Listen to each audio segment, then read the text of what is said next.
Hello everyone, welcome to Exam Quest.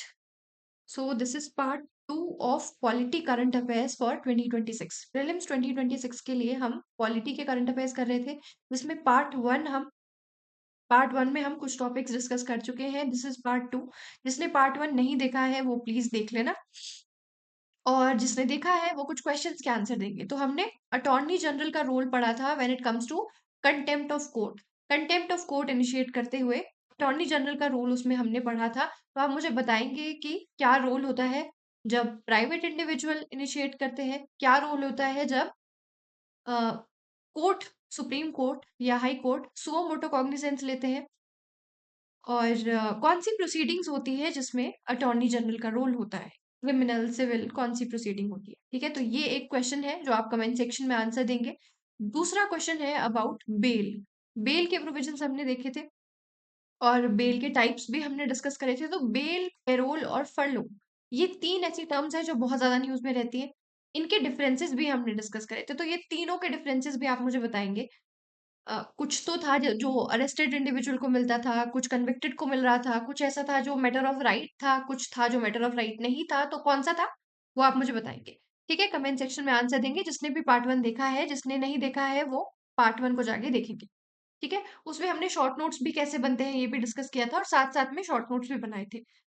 ठीक है, सो आज का सेशन स्टार्ट करते हैं अपना. पहला आर्टिकल है अबाउट, अच्छा, सोर्सेज वही है, the Hindu, Indian express, explain section, PIB और कुछ मैगजीन्स. तो इसके बियॉन्ड जाने की जरूरत नहीं है, सोर्सेज वही है. तो ये है द हिंदू का आर्टिकल था जिसपे अनटचेबिलिटी के केसेस के बारे में बताया है कि केसेस तो ड्रॉप हुए हैं बट पेंडेंसी बढ़ी है. देखो, there are two articles basically जिसमें अनटचेबिलिटी से रिलेटेड जो ऑफेंसेस होते हैं उनको हम डिस्कस करते हैं. एक सेकंड में थोड़ा अपने आप को छोटा कर देती हूँ सो दैट आपको स्क्रीन अच्छे से दिखाई दे. अच्छा, पीडीएफ के बारे में आपका क्वेश्चन था, तो पीडीएफ आज आपको मिल जाएगी. मतलब पीडीएफ इस सेशन के बाद आपको मिल जाएगी.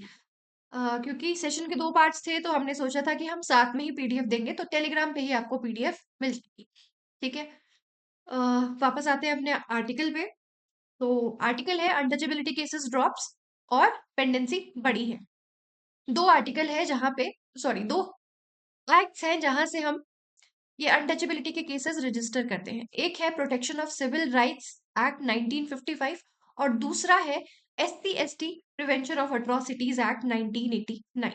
ये दो एक्ट्स हैं. तो इसमें आर्टिकल में बताया गया है कि एक रिपोर्ट है जो रिलीज हुई जिसका नाम है annual report on protection of civil rights act 1955.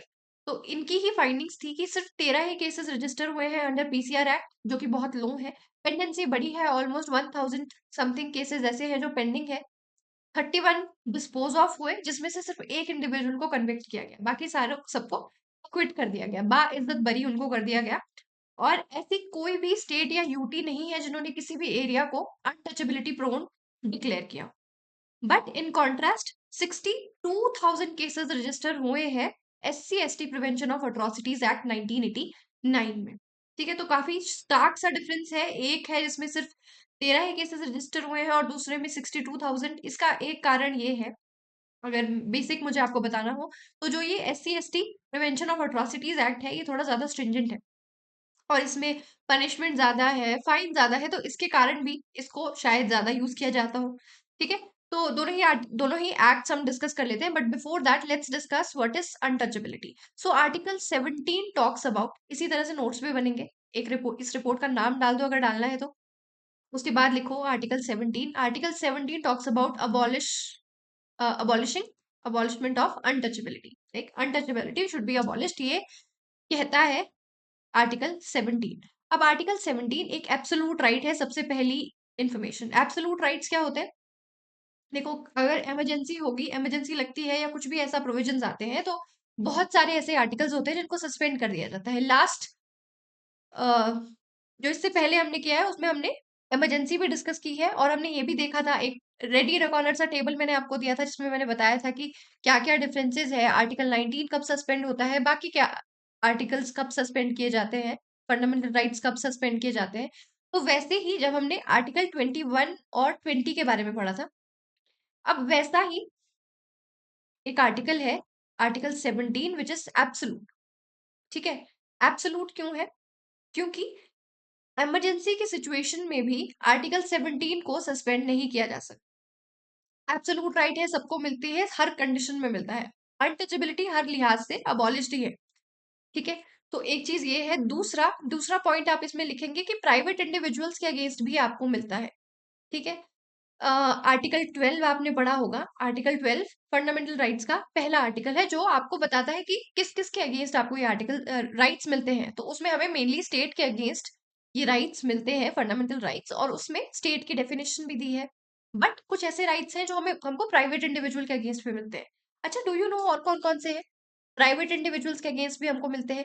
एक तो है कि देखो, सिर्फ स्टेट अगर आपके अगेंस्ट अनटचेबिलिटी करती है तो सिर्फ वही ऑफेंस नहीं है। कोई प्राइवेट इंडिविजुअल भी अगर किसी ऐसी कम्युनिटी के इंडिविजुअल के साथ अट्रॉसिटीज करते हैं, अब वो किसी भी तरह की हो सकती है, फिजिकल, वर्बल, ह्यूमिलिएशन, उनको किसी पब्लिक प्लेस को एक्सेस करने से रोकना, इस तरह की कुछ भी अगर एक्टिविटी होती है तो वो ऑफेंस होगा, क्रिमिनल ऑफेंस होगा, राइट? बट वो सिर्फ स्टेट के अगेंस्ट नहीं है, वो कोई प्राइवेट इंडिविजुअल करेगा तो भी वैसा ही है। तो मतलब कि ये हमें प्राइवेट इंडिविजुअल के अगेंस्ट भी मिलता है। याद करो और कौन कौन से हैं। एक तो हमने आर्टिकल 17 की बात कर ली, और कौन सा है? आर्टिकल 15 याद है? आर्टिकल 15 क्या कहता है कि prohibition of discrimination against certain grounds के बेसिस पे, based on certain grounds. But article 15 clause 2, article 15 clause 2 क्या कहता है कि कोई भी इंडिविजुअल, कोई भी पब्लिक शॉप, कोई भी रेस्टोरेंट, कोई भी होटल, ये एक्सेस करने से आपको नहीं रोक सकता। ठीक है, इस पे भी प्रोहिबिशन है, उन्हीं सर्टेन ग्राउंड्स के बेसिस पे, जिसमें कास्ट, जेंडर और इस तरह के ग्राउंड्स लिस्टेड है। तो आर्टिकल 15 क्लॉज 2 भी हो गया, आर्टिकल 17 हो गया। और कौन कौन से हो सकते हैं? एक है जो आपको प्राइवेट इंडिविजुअल के अगेंस्ट में मिल रहे हैं, तो एक है आर्टिकल 23 ह्यूमन ट्रैफिकिंग वाला, और आर्टिकल 24 चाइल्ड लेबर वाला, जिसमें अगर किसी भी प्राइवेट एस्टेब्लिशमेंट में भी काम कर रहा है कोई बच्चा, तो मतलब हमें प्राइवेट इंडिविजुअल के अगेंस्ट भी मिल रहे हैं। तो ये भी याद रखना, एक्स्ट्रा इन्फॉर्मेशन है, इसको भी लिखते चलो। ठीक है, एब्सोल्यूट राइट है, प्राइवेट इंडिविजुअल के अगेंस्ट में मिलता है। और आर्टिकल 35 में जो पावर मिली है पार्लियामेंट को कि आप लॉज बना सकते हैं किसी भी फंडामेंटल राइट को इफेक्ट में लाने के लिए, तो उसी तरह से आर्टिकल 17 को इफेक्ट में लाने के लिए दो एक्ट्स बनाए गए हैं, जिसमें से सबसे पहला है अनटचेबिलिटी ऑफेंस एक्ट 1955, फिर इसको रीनेम करके protection of civil rights act 1976 कर दिया गया था। ठीक है, और इसमें क्या प्रोविजन है कि एनी डिनायल ऑफ राइट, एक और पॉइंट है जो डिस्कस करते हैं इससे पहले। देखो, when it comes to untouchability ना, तो अनटचेबिलिटी कहीं डिफाइंड नहीं है, ये भी अपने नोट्स में लिखो। नेक्स्ट पॉइंट ये बनाओ, अनटचेबिलिटी कहीं पे भी डिफाइंड नहीं है कॉन्स्टिट्यूशन में। बट एक जजमेंट आई थी मैसूर हाई कोर्ट की, ये आपने पढ़ा नहीं होगा शायद, बट इसको नोट कर लो। मैसूर हाई कोर्ट की एक जजमेंट आई थी और उसमें उन्होंने कहा था कि अनटचेबिलिटी सिर्फ लिटरल मीनिंग नहीं लेंगे हम, अनटचेबिलिटी मतलब छुआछूत, सिर्फ लिटरल मीनिंग नहीं लेंगे हम। जो हिस्टोरिकली प्रैक्टिस डेवलप हुई है, हिस्टोरिकली जो प्रथाएं चलती आ रही है कि इनको कोई अगर है तो उसको एक्सेस नहीं करने देंगे, टेम्पल एंट्री इनकी बैन होगी, इस तरह की जो हिस्टोरिकली प्रैक्टिसेस आ रही हैं that are very much regressive in nature, उन सब वो सब कवर होंगी अंडर अनटचेबिलिटी। ठीक है, ऑल राइट। तो आर्टिकल 17 एब्सोल्यूट राइट है, प्राइवेट इंडिविजुअल के अगेंस्ट में मिलता है, और अनटचेबिलिटी कहीं पर भी डिफाइंड नहीं है। और दो एक्ट्स हैं जिनके बारे में हमने देखा, और इन एक्ट्स के लिए मैंने क्या बनाया है, एक टेबल सॉर्ट ऑफ बनाया है जो इसमें डिफरेंसेस बता रहा है। तो फुल नेम वही है, protection of civil rights act 1955। इसका है scheduled caste and scheduled tribes. अब एक स्कोप देखो इसका, ये सिर्फ बात करता है अनटचेबिलिटी की, arising from untouchability, limited to acts arising from untouchability. But ये जो पर्टिकुलर एक्ट है ये थोड़ा ज्यादा ब्रॉड है, इसमें सोशल, इकोनॉमिक, पॉलिटिकल और फिजिकल अट्रॉसिटीज भी आ जाती हैं।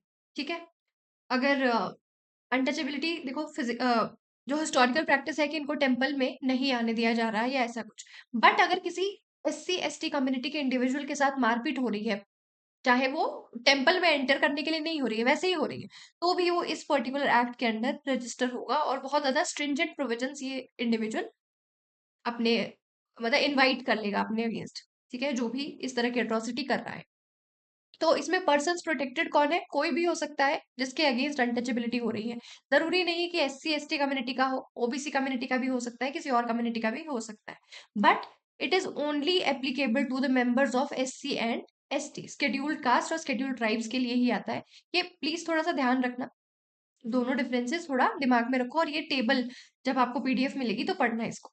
नेचर ऑफ ऑफेंसेस में denial of access to temples, wells, roads, ये जो अभी हमने डिस्कस करा, इसमें आता है social boycott, assault, humiliation, sexual violence, land grabbing, forced landed labour. तो आप देख रहे हैं कि ये बहुत ज्यादा ब्रॉड है ये वाला आर्टिकल, ये वाला एक्ट, और पनिशमेंट भी बहुत स्ट्रिक्ट है। इसमें ऑलमोस्ट लाइफ इम्प्रिजनमेंट तक कुछ केसेस में रिगरस इम्प्रिजनमेंट मिलती है। बट इसमें क्या है, पनिशमेंट काफी माइनर सी है, फाइन या शॉर्ट टर्म इम्प्रिजनमेंट। 2 साल तक की सजा का प्रोविजन है, if I am not mistaken. हाँ, 2 साल, अप टू 2 years इम्प्रिजनमेंट, और फाइन अप टू 2000, या फिर बोथ। ठीक है। Talking about some other provisions related to this particular act, तो जो आरपीए 1951 है उसमें भी ये प्रोविजंस है। आरपीए 1951 में कुछ करप्ट प्रैक्टिसेस दी गई हैं जिससे जो एमपीज हैं या जो कंटेस्टिंग इंडिविजुअल है उनको डिस्क्वालीफाई किया जा सकता है। उसी में एक करप्ट प्रैक्टिसेस में आता है कि आप कास्ट बेस्ड सेक्शन 123 ए है शायद, 123 क्लॉज 3 इस तरह का। हाँ, सेक्शन 123 क्लॉज 3 ही है आरपीए 1951 का, जिसमें करप्ट प्रैक्टिसेस लिस्ट है उसी में कि आप कास्ट बेस्ड मोबिलाइजेशन नहीं कर सकते, कि ये तो मेरे कास्ट के लोग हैं, आपको तो मेरा हित में कोई वोट देना पड़ेगा, इस तरह की जो कास्ट बेस्ड मोबिलाइजेशन होती है वो आप नहीं कर सकते। दूसरा एक और है 125, सेक्शन 125 में लिखा है कि आप कास्ट बेस्ड डिस्क्रिमिनेशन नहीं कर सकते, और इस तरह की नारेबाजी नहीं कर सकती, एक कास्ट को दूसरे कास्ट की तरफ भड़का नहीं सकते, इंसाइटिंग ऐसे डिबेट्स और इस तरह के भाषण नहीं दे सकते, राइट। और ये अदरवाइज क्या होगा, आप डिस्क्वालीफाई हो जाएंगे अंडर आरपीए 1951। तो ये भी पॉइंट आप अपने नोट्स में लिखेंगे, ठीक है। और all rights denied due to untouchability are treated as civil rights. All right, यही कारण है, देखो ये जो दोनों में डिफरेंस है ना, ये यही है, इसमें मेनली सिविल राइट्स को लेके आता है। अच्छा, पिछला जो पार्ट था उसमें हमने सिविल और क्रिमिनल में क्या डिफरेंसेस है, सिविल और क्रिमिनल ऑफेंसेस में, उसमें भी डिस्कस करा था हमने, याद अगर हो जिसने देखा है वो वाला पार्ट। तो ये वाला जो एक्ट है वो सिविल ऑफेंसेस इसके अंडर आते हैं, ठीक है, क्योंकि सिविल राइट्स डिनाई कर रहे हैं आप, अनटचेबिलिटी परफॉर्म करें तो सिविल राइट्स। बट यहाँ पे क्रिमिनल ऑफेंसेस माना जाता है, इसीलिए क्यों उस वक्त भी हमने डिस्कस करा था कि क्रिमिनल ऑफेंसेस ज्यादा स्ट्रिक्टर होते हैं, ज्यादा स्ट्रिक्ट पनिशमेंट इनवाइट करते हैं, ठीक है। तो होपफुली क्लियर हुआ ये, नोट कर लिया सब कुछ जो भी हमने देखा, पूरा नोट्स बनाओ सारे के सारे साथ में ही। आर्टिकल 17 के बारे में लिखो, देन 2 एक्ट्स लिखो, पीसीआर एक्ट और दूसरा एससी एसटी अट्रॉसिटीज वाला एक्ट, देन उनका एक टेबल बना के डिफरेंसेस बनाओ। साथ में ये भी लिखो कि प्राइवेट इंडिविजुअल्स के अगेंस्ट भी मिलता है, फिर प्राइवेट इंडिविजुअल्स के अगेंस्ट और कौन कौन से मिलते हैं वो भी ब्रैकेट में लिखो, 15 क्लॉज 2 है, देन आर्टिकल 23 एंड 24 है, ठीक है। इस तरह के शॉर्ट नोट्स बनाते जाओ, रिविजन करने में आसानी होगी। तो क्लियर हो गया ये सारा का सारा। कुछ अगर डाउट होगा तो आप कमेंट सेक्शन में पूछ सकते हैं, और प्लीज थोड़ा मुझे बता भी देना कि अगर आपको ये सेशन इसी तरह से चाहिए या कुछ आप इसमें चेंजेस चाह रहे हैं, ठीक है। बोथ स्टेट एंड प्राइवेट हमने देख लिया ये। अच्छा, रिलेटेड लॉ के बारे में बताया है, इसमें special court, special public prosecutors, victim protection, rehabilitation, ये सब कुछ भी मिलती है। ये हमने लास्ट क्लास में भी डिस्कस किया था जब हम एंटीसिपेटरी बेल के बारे में देख रहे थे, कि एंटीसिपेटरी बेल डिनाइड होती है मेनली इन एक्ट के अंडर जो केसेस रजिस्टर होते हैं। SC ST prevention of atrocities में एंटीसिपेटरी बेल नहीं मिलती, सिर्फ एक्सेप्शंस कुछ लिस्ट डाउन किए गए थे, सेक्शन 15 था आई थिंक, सेक्शन 15 में ये लिखा गया था कि एंटीसिपेटरी बेल नहीं मिलेगी। एंटीसिपेटरी बेल क्या होती है, पिछला लेक्चर देखो। तो सेक्शन 15 में कुछ एक्सेप्शंस दिए गए थे कि अगर प्राइमा फेसी लग रहा है कि अक्यूज ने इस तरह की अट्रॉसिटी नहीं की है, सिर्फ तभी एंटीसिपेटरी बेल मिल सकती है, ठीक है। तो स्पेशल कोर्ट्स का प्रोविजन है, स्पेशल पब्लिक प्रोसिक्यूटर्स का प्रोविजन है, विक्टिम प्रोटेक्शन और रिहैबिलिटेशन का भी प्रोविजन है, और कुछ केसेस में फायर आर्म्स भी अलाउ कर दिए जाते हैं सेल्फ डिफेंस के लिए, जो कुछ बहुत ज्यादा अनटचेबिलिटी प्रोन एरियाज है जहाँ पे अट्रॉसिटीज बहुत ज्यादा है वहां के लिए, ठीक है। तो ये एक टेबल है जो आपको पढ़ना है, ठीक है। अब ये क्वेश्चन आया था 2020 का क्वेश्चन है, which of the following categories of fundamental rights incorporates against untouchability. तो वही है आर्टिकल 14 to 18 वाले जो आर्टिकल्स हैं, जिसमें राइट टू इक्वालिटी के अंडर आते हैं ना, आर्टिकल 14 टू 18, जिसमें आर्टिकल 17 है हमारा अनटचेबिलिटी वाला। तो काफी इजी सा क्वेश्चन था ये, 2020 में आया था। मेन पॉइंट क्या याद रखना, कॉन्स्टिट्यूशन में कहीं पे भी अनटचेबिलिटी मेंशन नहीं है। और अनटचेबिलिटी के एम्बिट में आता क्या है, तो जो हिस्टोरिकली प्रैक्टिसेस डेवलप होती आई हैं। अब नेक्स्ट है क्रिमिनलाइजिंग ऑल अडोलेसेंट रिलेशनशिप्स। अब जो लोग भी न्यूज जो हम एनालिसिस करते थे वो फॉलो करते थे, तो हमने पॉक्सो बहुत बार डिस्कस करा। पॉक्सो बहुत ज्यादा न्यूज में इस साल रहा। एक तो बेल की वजह से, बेल प्रोविजंस की वजह से, देन कुछ और चेंजेस इसमें हुए थे जिसकी वजह से न्यूज में था। पॉक्सो का आपको पता होगा 2012 में ये एक्ट बनाया गया था, मेनली किसके लिए, ताकि जो चिल्ड्रन बिलो 18 ईयर्स है उनको प्रोटेक्ट किया जा सके अगेंस्ट सेक्सुअल ऑफेंसेस। और जेंडर न्यूट्रल लॉ है, चिल्ड्रन में दोनों मेल और फीमेल दोनों आते हैं। और कौन कौन सा कवर करता है, sexual assault, sexual harassment, pornography, ये सभी ऑफेंसेस इसमें कवर होते हैं।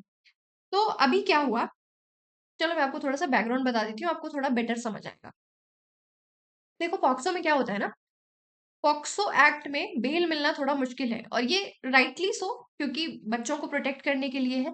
सो अल्टीमेटली बेल मिलना मुश्किल है, बेल के प्रोविजंस इसमें नहीं लिखे गए हैं। पॉक्सो में बेल के प्रोविजंस नहीं दिए गए हैं। सीआरपीसी और जो जुवेनाइल जस्टिस एक्ट है वहीं से गवर्न होते हैं बेल के प्रोविजंस यूजुअली। ठीक है, एक पॉइंट ये बनाओ, अपने दिमाग में जगह बनाओ इस पॉइंट के लिए।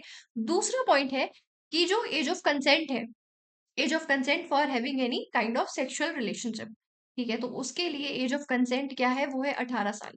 यानी कि अगर दो अडोलसेंट्स हैं, लेट्स से 14-15 ईयर्स के बीच में है, तो वो अगर वो कंसेंशुअल रिलेशन भी बना रहे हैं, उनका अच्छा खासा एक रोमांटिक रिलेशनशिप है and they get involve physically, तो ये रिलेशनशिप तो कंसेंशुअल हुआ। बट जो एज ऑफ कंसेंट है फॉर एनी सेक्सुअल एक्टिविटी वो है 18। तो इस केस में जो विक्टिम होंगे, ऑब्वियसली लड़की, लड़की को भी विक्टिम माना जाएगा, और दोनों भी एडोलेसेंट्स हैं तो भी लड़की को विक्टिम माना जाएगा। तो जो विक्टिम होंगी उनका कंसेंट मैटर ही नहीं करता। ठीक है, तो उसकी वजह से क्या होता है, ऑल्दो रिलेशनशिप कंसेंशुअल है बट स्टिल क्रिमिनल ऑफेंस की तरह इसको ट्रीट किया जाता है, और जो अक्यूज्ड है उनपे उसी तरह के क्रिमिनल ऑफेंस उनपे होता है। अगर वो अडोलेसेंट है तो ऑब्वियसली जुवेनाइल जस्टिस एक्ट उनपे लगेगा, अदरवाइज सीआरपीसी के प्रोविजंस से डील किया जाएगा। ठीक है, तो ये समझ आ गया आपको। अब क्या प्रॉब्लम है ये आपको भी समझ अभी तक आ गई होगी कि अगर रिलेशनशिप कंसेंशुअल है तो फिर किस बात का केस चलेगा, राइट, तो फिर उसको पॉक्सो के अंदर क्यों ले रहे हैं। बट ये इसमें अभी तक एक प्रॉब्लम थी, और अभी रिसेंट टाइम्स में क्या देखा गया कि ऑलमोस्ट, ये देखो 2025 में बहुत सारे ऐसे केसेस रजिस्टर हुए जिसमें एक 14 ईयर ओल्ड गर्ल थी, उसमें कंसेंशुअल रिलेशनशिप था, और उन्होंने खुद से अपोज कर दिया कि मेरे पार्टनर को पनिशमेंट नहीं मिलनी चाहिए, बट ऑफ कोर्स मिलेगी, क्योंकि पॉक्सो लगेगा इन पे तो पनिशमेंट तो मिलेगी। और साथ में ऐसा भी हुआ कि बहुत सारे ऐसे विक्टिम्स थे, ये देखो ऑलमोस्ट 82% विक्टिम्स ऐसे थे जिन्होंने टेस्टिफाई करने से ही मना कर दिया अपने पार्टनर्स के अगेंस्ट, क्योंकि रिलेशनशिप कंसेंशुअल था। बट क्योंकि पॉक्सो लगना है तो वो लगेगा, क्योंकि age of consent is 18 years, right. इसी कारण से सुप्रीम कोर्ट ने क्या किया, सुप्रीम कोर्ट ने थोड़ा सा रिवाइज करने का ट्राई किया है इसमें। इन्होंने एक नए एम्बिट से इन पॉक्सो के केसेस को देखने की कोशिश करी है। इन्होंने कहा कि जो राइट टू प्राइवेसी है वो अडोलेसेंट्स को भी मिलती है। आर्टिकल 21 के अंडर राइट टू प्राइवेसी मिलती है आफ्टर केएस पुट्टास्वामी जजमेंट। तो ये जो राइट टू प्राइवेसी है इसमें उनकी डिग्निटी भी आती है, सेक्सुअल डिग्निटी है, उनकी बॉडी की इंटेग्रिटी है, they have all the rights over their body. ठीक है, जो अडोलेसेंट्स है उनके पास भी राइट टू प्राइवेसी है, और इसी राइट टू प्राइवेसी में उनकी बॉडीली इंटेग्रिटी आती है, उनकी पर्सनल ऑटोनॉमी आती है, उनकी डिसीजनल प्राइवेसी आती है। ठीक है, तो यही सबको दिमाग में रखते हुए सुप्रीम कोर्ट ने कहा कि हम सभी अडोलेसेंट रिलेशनशिप्स को क्रिमिनलाइज नहीं कर सकते, और ये एक लैंडमार्क जजमेंट उन्होंने डिलीवर की, जिसमें उन्होंने अडोलेसेंट सेक्सुअलिटी को डिस्कस करा, क्रिमिनलाइजेशन ऑफ कंसेंशुअल रिलेशनशिप्स इसको डिस्कस करा, और जो रिजिड फ्रेमवर्क है पॉक्सो एक्ट का उसके बारे में थोड़ा सा उसको री अलाइन करने की कोशिश करी, और जिसकी वजह से ये डिबेट फिर से शुरू हुई कि क्या एज ऑफ कंसेंट और अडोलेसेंट ऑटोनमी इन पे चेंजेस करने की जरूरत है। तो ये हमने देख लिया। अब क्वेश्चंस कहाँ से आ सकते हैं, ये तो आपको थोड़ा सा बैकग्राउंड पता चल गया कि कहाँ क्यों न्यूज में था। क्वेश्चंस कहाँ से आ सकते हैं, सबसे पहले तो पॉक्सो एक्ट, इससे क्वेश्चंस आ सकते हैं। सो हाँ, protect children below 18 years from sexual assault, harassment और पोर्नोग्राफी। चाइल्ड फ्रेंडली प्रोसीजर्स इसमें होते हैं, रिपोर्टिंग, रिकॉर्डिंग और इन्वेस्टिगेशन काफी ज्यादा चाइल्ड फ्रेंडली होते हैं। इनफैक्ट विक्टिम को वो अपनी जो स्टेटमेंट है वो उस जगह पे दे सकती है जहां वो चाहती है। अगर घर से रिकॉर्ड करना है तो वो घर से भी कर, जहां पे बेसिकली वो कंफर्टेबल है विक्टिम, वहां पे उनकी जो स्टेटमेंट है वो रिकॉर्ड की जाएगी। ठीक है। और जो ट्रायल होता है वो भी रिकॉर्डेड होता है। ठीक है। तो ये कुछ प्रोविजंस है जो इस पर्टिकुलर एक्ट में है। एक तो ये जेंडर न्यूट्रल लॉ है, victims and accused can be of any gender, male के अगेंस्ट भी रेप के केसेस इसमें रजिस्टर हो सकते हैं, अदरवाइज नहीं हो सकते।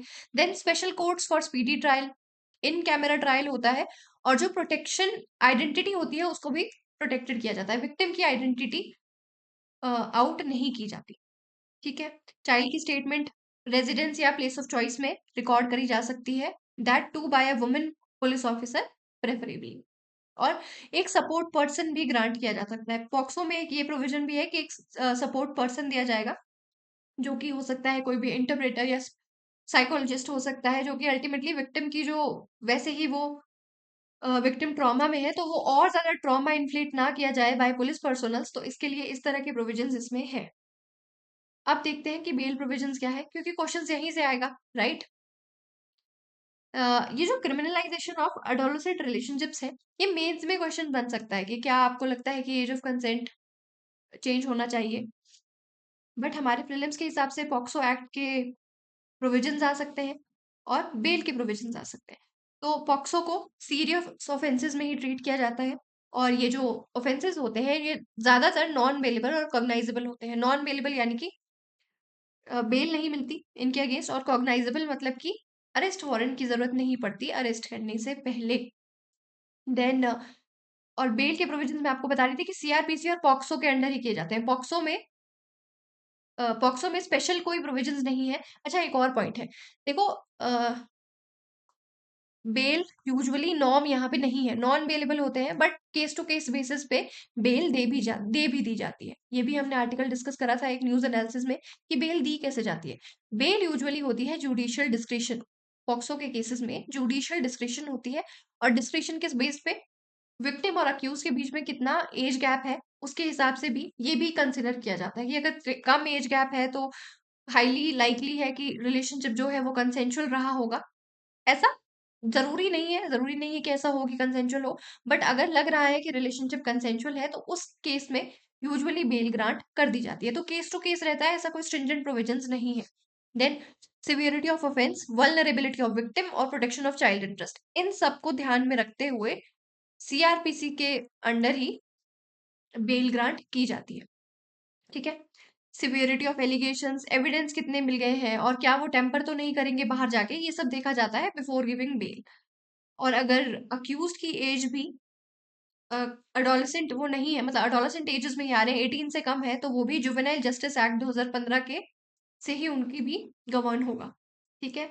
और bail should not be denied mechanically, supreme court ने ये कहा था कि बेल डिनाई मत करो, बिकॉज बॉक्सो में यूजुअली बेल मिलना थोड़ा सा रिस्ट्रिक्टिव हो जाता है, थोड़े से रिस्ट्रिक्टिव प्रोविजन है। बट सुप्रीम कोर्ट ने कहा कि बेल प्राइमा फेसी हमको डिनाई नहीं करनी चाहिए, हमको फैक्ट्स कंसिडर करने चाहिए, वही सारे फैक्ट्स की एज गैप कितना है, कंसेंशुअल रिलेशनशिप है या वट।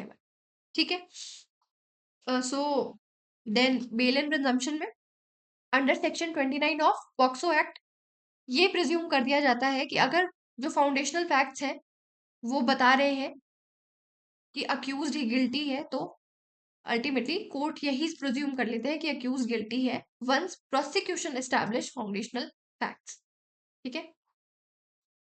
यूजुअली क्या होता है, अदरवाइज बाकी केसेस में क्या होता है कि innocent until proven guilty, but इसमें अगर फाउंडेशनल फैक्ट्स इस्टेब्लिश हो जाते हैं तो उनको गिल्टी अज्यूम कर लिया जाता है। और यही कारण है कि जो नॉर्मल आईपीसी केसेस होते हैं और जो पॉक्सो के केसेस होते हैं उसमें बेल मिलना मुश्किल है, क्योंकि अदरवाइज क्या है, क्या प्रिजम्पशन होती है, innocent until proven guilty, but यहाँ क्या है, जैसे ही फाउंडेशनल फैक्ट्स आए आप गिल्टी हैं। और एंटिसिपेटरी बेल नहीं मिलती, एक्सप्रेसिटली बार नहीं है, बट कोर्ट यूजुअली बहुत ज्यादा कॉशियस रहते हैं। एंटिसिपेटरी बेल क्या होती है, डिस्कस किया था, याद करो, प्री अरेस्ट बेल, अरेस्ट से पहले जो बेल ले ली जाती है। ठीक है। और जो सीरियस ऑफेंसेस होते हैं लाइक एग्रेवेटेड सेक्सुअल असॉल्ट्स, इसमें यूजुअली कोर्ट रिजेक्ट कर देते हैं एंटिसिपेटरी बेल। ठीक है। तो ये आर्टिकल था। बहुत ज्यादा न्यूज में था ये कि सभी जो अडोलेसेंट रिलेशनशिप्स है उनको क्रिमिनलाइज करना चाहिए या नहीं करना चाहिए, बिकॉज काफी सारे ऐसे होते हैं जो कंसेंशुअल होते हैं। ठीक है। ये राइट बेस्ड अप्रोच, ये 2025 के जजमेंट के बारे में बताया गया है कि right based approach supreme court ने ली है। Article 21 right to life with dignity and autonomy, court prioritise the women's emotional wellbeing, financial condition, personal autonomy और प्योर पनिशमेंट से रिस्टोरेटिव जस्टिस की ओर मूव कर रहे हैं।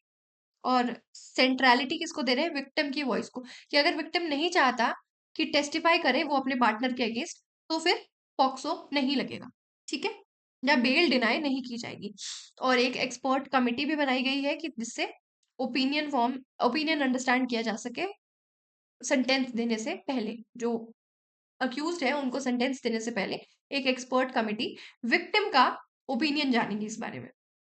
ठीक है। तो ये सब कुछ है। ये 2025 की जजमेंट जो हमने डिस्कस करी इसकी वजह से ये न्यूज में आया था, और बेल की वजह से भी न्यूज में था, तो हमने बेल प्रोविजंस भी डिस्कस कर लिए। ठीक है। अब नेक्स्ट है controller and auditor general of India. क्या हुआ? अ, कुछ डिस्क्रिपेंसीज पाई गई रेलवे के, इंडियन रेलवे के अकाउंट्स में कुछ डिस्क्रिपेंसी पाई गई व्हाइल सीएजी वाज ऑडिटिंग। तो ये तो एक न्यूज है, हमको डिस्कस करना है कैग का ऑफिस। अच्छा, एक बात मुझे बताओ, नाम क्या है? Controller and auditor general of India. अब कंट्रोलर के फंक्शंस भी क्या करते हैं क्या? आर्टिकल 148 इनका इस्टेब्लिश करता है इनका ऑफिस। अब मुझे बताओ कि कंट्रोलिंग फंक्शंस क्या होते हैं? आई थिंक आपने कहीं ना कहीं ये पढ़ा होगा कि कंट्रोलिंग फंक्शंस इतने ज्यादा परफॉर्म नहीं होते, सिर्फ ऑडिटिंग फंक्शन अब रह गया है। और कंट्रोलर सिर्फ नाम नाम का रह गया है, ऑडिटिंग फंक्शंस ही है। तो कंट्रोलर होता क्या है? कंट्रोलर होता है जो ऑथराइज करता है विड्रॉल ऑफ फंड्स। ठीक है। Authorisation of withdrawal of funds, की विड्रॉल आप कितना फंड है जो आप विड्रॉल कर सकते हैं, इसको आप किस तरह से एफिशिएंटली यूज कर रहे हैं, कर भी रहे हैं या नहीं कर रहे हैं। तो ये सारे जो फंक्शंस परफॉर्म करेगा ना, कि पहले फंड्स विड्रॉल हो रहे हैं तो वो ऑथराइज करेगा कि हाँ ले लो, आप ले सकते हो इतना फंड। देन वो एफिशिएंसी चेक करेगा कि क्या आप एफिशिएंटली यूज कर रहे हो या नहीं कर रहे हो, ये जो फंड्स आपको एलोकेट हुए हैं, क्या आपने काम सही से किया या नहीं किया। तो ये सारे फंक्शंस होते हैं कंट्रोलिंग फंक्शंस। बट क्या हमारे कैग ऐसा कोई फंक्शन करते हैं? हमारे कैग तो क्या करते हैं, जब काम हो जाता है तो अल्टीमेटली वो ऑडिटिंग का काम करते हैं।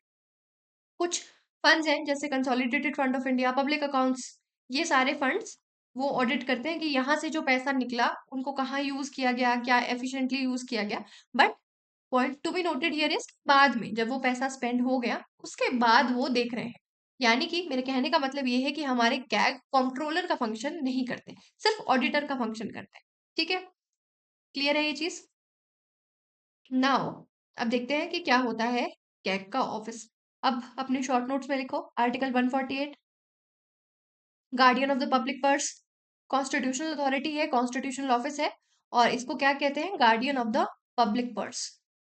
क्योंकि यूजुअली जो पैसा इन फंड्स में होता है, consolidated fund of India, contingency fund of India, इनमें हमारा ही तो पैसा होता है। तो अल्टीमेटली ये देखते हैं कि जो पब्लिक पर्स है, जो गवर्नमेंट के पास पैसा है, गवर्नमेंट का पर्स है जो अल्टीमेटली, उससे जो पैसा बाहर जा रहा है क्या वो एफिशिएंटली यूज हो रहा है, इकोनॉमिकली यूज हो रहा है। तो ये सारा काम करने की वजह से अल्टीमेटली इनको क्या कहते हैं? Guardian of public purse. ठीक है। और अपॉइंटमेंट ऑफ टेन्योर की बात करें तो अपॉइंट इनको करते हैं प्रेसिडेंट ऑफ इंडिया, 6 years और अप टू 65 years। ये इनका टेन्योर रहता है कि 6 साल, या जब ये अटेन कर ले 65 ईयर, जो पहले हो जाए ये उसके बाद रिटायर हो जाते हैं। और इसके पोस्ट रिटायरमेंट ये कोई भी ऑफिस अज्यूम नहीं कर सकते। ठीक है। बार्ड ऑन फर्दर गवर्नमेंट और on holding any further government office. ठीक है। तो ये एक पॉइंट है जो याद रखना है। अच्छा, हमने एनएचआरसी डिस्कस किया था पिछले आर्टिकल में, पिछले सेशन में हमने एनएचआरसी डिस्कस करा था, और उसमें हमने उसके मेंबर्स और चेयरपर्सन की एज डिस्कस करी थी। तो उसमें क्या था, इसमें जैसे 6 years टिल टेन्योर रहता है 6 years का, और 65 years तक की एज का, उनमें क्या था? याद है किसी को? याद करो क्या था। 3 years या फिर 7 years, सॉरी 70 years, 70 years या 3 years। 3 साल का टेन्योर होता है, या फिर till the age of 70 years, जो पहले हो जाए रिटायर हो जाते हैं उसके बाद। ठीक है, तो कैग के ऑफिस में क्या है, 6 साल का टेन्योर या फिर 65 ईयर्स तक की एज का, जो पहले हो जाए रिटायर हो जाएंगे। Removal same procedure as supreme court जज, ये भी हमने लास्ट सेशन में डिस्कस करा है कि सुप्रीम कोर्ट के जज को कैसे रिमूव किया जाता है, कैसे करते हैं, याद करो। अम, जो रिजोल्यूशन का रिमूवल का मोशन है वो पार्लियामेंट में आता है, किसी भी हाउस में आ जाता है। राज्यसभा में 50 मेंबर्स उसको अप्रूव करेंगे तो वो आएगा, लोकसभा में 100 मेंबर्स करेंगे देन वो जाएगा स्पीकर या फिर चेयरमैन के पास, वो अगर अप्रूव करेंगे, अप्रूव करने के बाद एक इन्वेस्टिगेटिव कमिटी बैठेगी ना, उस इन्वेस्टिगेटिव कमिटी ने अगर कहा कि हाँ जी ये पर्सन गिल्टी है, उसके बाद रिमूवल का मोशन पार्लियामेंट में आएगा। और ये पार्लियामेंट में कैसे पास होना चाहिए, special majority in both the houses, and then ultimately फिर प्रेसिडेंट रिमूव कर देंगे। तो वही प्रोसीजर कैग को रिमूव करने के लिए भी फॉलो होता है। ठीक है, तो रिवाइज भी करते रहो साथ साथ में। ठीक है, कोई फर्दर ऑफिस होल्ड नहीं कर सकते पोस्ट रिटायरमेंट। और फाइनेंशियल एडमिनिस्ट्रेटिव इंडिपेंडेंस में क्या है कि जो इनकी सैलरीज और सर्विस कंडीशंस होती हैं, they are charged on consolidated fund of India. Charged on consolidated fund of India का क्या मतलब होता है कि जब पार्लियामेंट में बजट पास होता है तो चार्ज और नॉन चार्ज एक्सपेंडिचर आता है। तो जो चार्ज एक्सपेंडिचर होता है उसमें पार्लियामेंट कोई भी डिबेट डिस्कशन वोटिंग नहीं कर सकता, जितना मांगा है उतना दे देते हैं। इसमें कोई डिबेट डिस्कशन नहीं होती, इसमें कोई कटौतियां नहीं होती। इनके ऑफिस की भी जो भी खर्चा है, इनकी सैलरीज, इनका खर्चा, वो कंसोलिडेटेड फंड ऑफ इंडिया से आता है। ठीक है, और इनको कोई भी मिनिस्टर रिप्रेजेंट नहीं कर सकता पार्लियामेंट में। No minister can represent the CAG in parliament. Now क्या क्या फंक्शन है जो परफॉर्म करता है, मैंने आपको बताया कि कंट्रोलिंग फंक्शन नहीं करता, ऑडिटिंग फंक्शन करता है। तो ऑडिटिंग फंक्शंस कौन कौन से, कंसोलिडेटेड फंड ऑफ इंडिया और स्टेट्स। क्या ऑडिट करता है, कंसोलिडेटेड फंड ऑफ इंडिया और स्टेट्स, मतलब कि सेंटर के भी और स्टेट्स के भी, कंटिजेंसी फंड्स और public accounts, accounts of government departments, government companies and PSUs और authorities substantially financed by government. क्या ये बैंक्स की भी ऑडिट करता है, नो। आई थिंक ये पीवाईक्यू भी है, पीवाईक्यू की स्टेटमेंट भी है ये, ऐसा कुछ याद आ रहा है मुझे। सो ये याद रखना है कि किस किस को ऑडिट ये करते हैं, consolidated fund of India, contingency fund, public accounts, government departments के अकाउंट्स, गवर्नमेंट कंपनीज और पीएसयूज के, और अथॉरिटीज जिनको भी गवर्नमेंट से पैसा जा रहा है, जिनको भी उस पब्लिक पर्स से पैसा जाएगा। ये जो पब्लिक पर्स है, अगर यहाँ से पैसा जा रहा है तो अल्टीमेटली ये ऑडिट कर सकते हैं कि पैसा गया कहाँ। भाई गार्डियन हूं मैं, मुझे बताओ कहाँ गया, कैसे यूज किया। बट जब यूज हो रहा होगा, क्या उस समय पे कोई हस्तक्षेप कर सकते हैं, नहीं कर सकते। वो फिर फंक्शन आ जाएगा कंट्रोलर का, जो इनका नहीं है। टाइप्स ऑफ ऑडिट कौन से होते हैं, फाइनेंशियल ऑडिट, जिसमें ये अकाउंट्स को देखते हैं कि इतना पैसा तुमको दिया था, इतना तुमने खर्च किया, क्या ये सही है, क्या ये करेक्ट है, इस तरह के अकाउंट्स। देन कंप्लायंस ऑडिट, की क्या लीगल था जहां पे तुमने पैसा लगा लिया, ये जो तुमको पैसा मिला था यहाँ तुमने लगाया, क्या तुम्हारा एक्सपेंडिचर यहाँ करना सही था, कंप्लायंस सही थी तुम्हारी। परफॉर्मेंस, तुमने पैसा लगाया, क्या इकोनॉमिकली वो वायबल था, एफिशिएंट है, जहां पे जिस एसेट को बिल्ड करने में तुमने पैसा लगाया है, क्या वो जरूरत भी थी, क्या वो एफिशिएंट उतना है भी, क्या उसकी इफेक्टिवनेस उतनी है। तो ये परफॉर्मेंस ऑडिट भी करता है, फाइनेंशियल ऑडिट, कंप्लायंस ऑडिट और परफॉर्मेंस ऑडिट। पार्लियामेंट का क्या रोल रहता है, देखो ये अपनी रिपोर्ट्स बनाते हैं और फिर ये भेज देते हैं, सबमिट कर देते हैं प्रेसिडेंट को, और अगर स्टेट की रिपोर्ट है तो वो गवर्नर को सबमिट कर देंगे। ठीक है, देन फिर इस पे जो पब्लिक अकाउंट कमिटी है, जिसके बारे में भी हमने लास्ट क्लास में डिस्कस करा था, पब्लिक अकाउंट कमिटी में जो मेंबर्स होंगे वो फिर इसको एग्जामिन करेंगे, एंड देन अल्टीमेटली पार्लियामेंट से सवाल जवाब पूछेंगे कि जी, पार्लियामेंट में सवाल जवाब मिनिस्टर से पूछा जाएगा कि पैसा आया था, कहाँ गया, कैग की रिपोर्ट में तो ये लिखा है, आप लोग कर क्या रहे हैं। ठीक है, और कैग ने, इसीलिए इसको क्या कहते हैं, act as a guide, friend and philosopher, friend philosopher and guide to public accounts committee, क्योंकि इसी की रिपोर्ट है जो ये एग्जामिन करते हैं, और इनको हेल्प भी बेसिकली कैग करते हैं इस रिपोर्ट को रीड करने में। ठीक है, काफी ज्यादा कंट्रीब्यूशन कैग का रहा है, बहुत सारे ऐसे स्कैम्स हैं जिन्होंने जो इन्होंने एक्सपोज किए हैं। फॉर एग्जाम्पल जिसमें से सबसे हाई प्रोफाइल केस में आता है 2G स्पेक्ट्रम केस या coal block allocation scam. Hopefully आपने, पता ही होगा आपको कि 2G स्पेक्ट्रम केस क्या था। स्पेक्ट्रम्स होते हैं ना, जैसे 2G, 2G का, अभी जैसे 3G के लिए, अभी जैसे 5G के लिए हो रहा है, 3G कहाँ मैं हूँ, 5G के लिए हो रहा है, स्पेक्ट्रम एलोकेट किया जा रहा है, तो किस किस कंपनीज को किया जाएगा, कितने पैसे में वो एलोकेट किया जाएगा, कोल ब्लॉक की एलोकेशन है, क्या ये बिडिंग पे हो रही है, किस तरह से हो रहा है, राइट। तो ये कुछ स्कैम इन्होंने किया था, पढ़ना होगा तो पढ़ लेना, इतना इंपॉर्टेंट नहीं है एग्जाम के लिए। हाँ, लेकिन ये लिख सकते हो मेंस में, और उसमें भी पूरा स्कैम तो एक्सप्लेन नहीं करोगे, तो ये मेंस के लिए लिख सकते हो, ठीक है। डिफेंस प्रोक्योरमेंट इरेगुलरिटीज आपने देखा था कि डिफेंस में हमारा जो प्रोक्योरमेंट इतनी अच्छी नहीं हो रही थी, कि वेपन्स इतने अच्छे नहीं हैं, हमारी जो भी वहां पे प्रोक्योरमेंट इतनी अच्छी नहीं थी डिफेंस के लिए, तो ये इरेगुलरिटीज भी इन्होंने बताई थी कुछ 2-3 साल पहले, आई थिंक ये रिपोर्ट आई थी डिफेंस प्रोक्योरमेंट के लिए। एंड देन इंफ्रास्ट्रक्चर प्रोजेक्ट में इनएफिशिएंसीज इन्होंने काफी ज्यादा हाईलाइट की है, और ठीक है, तो ये काफी इंपॉर्टेंट कंट्रीब्यूशन इनका है। अब लेकिन लिमिटेशंस क्या है? सबसे पहले तो रियल टाइम कंट्रोल नहीं है, वही कंट्रोलिंग फंक्शन नहीं है। जब अप्रूव कर दिया गवर्नमेंट ने, ना तो ये अप्रूव करने से पहले रोक सकते हैं, ना जब गवर्नमेंट स्पेंड कर रही है तब रोक सकते हैं। जब हो जाएगा तब उसको ऑडिट करेंगे कि हाँ किया, कैसे किया, ठीक है। तो ये क्या है? Post facto audit, postmortem work इनका है मेनली। तो it can only examine accounts after expenditure, during expenditure नहीं, बिफोर एक्सपेंडिचर नहीं। लिमिटेड ड्यूरिसडिक्शन है, can not audit, important point, can not audit PM cares fund, PM national relief fund, 2-3 fund हैं जिनको कर सकते हैं, कंटिजेंसी फंड, कंसोलिडेटेड फंड और public accounts में जो फंड है। पीएम केयर्स फंड को नहीं, और पीएम नेशनल रिलीफ फंड को भी नहीं। कोरोना के टाइम पे ये काफी ज्यादा न्यूज में आए थे कि क्या ये आरटीआई के एम्बिट में आने चाहिए, या क्या ये इनको कैग इनको ऑडिट कर सकते हैं कि नहीं कर सकते, तो उस समय पे ये काफी न्यूज में थे, ठीक है। और क्या लिमिटेशंस है? हाँ, जो ऑफ बजट बोरोइंग्स होती हैं,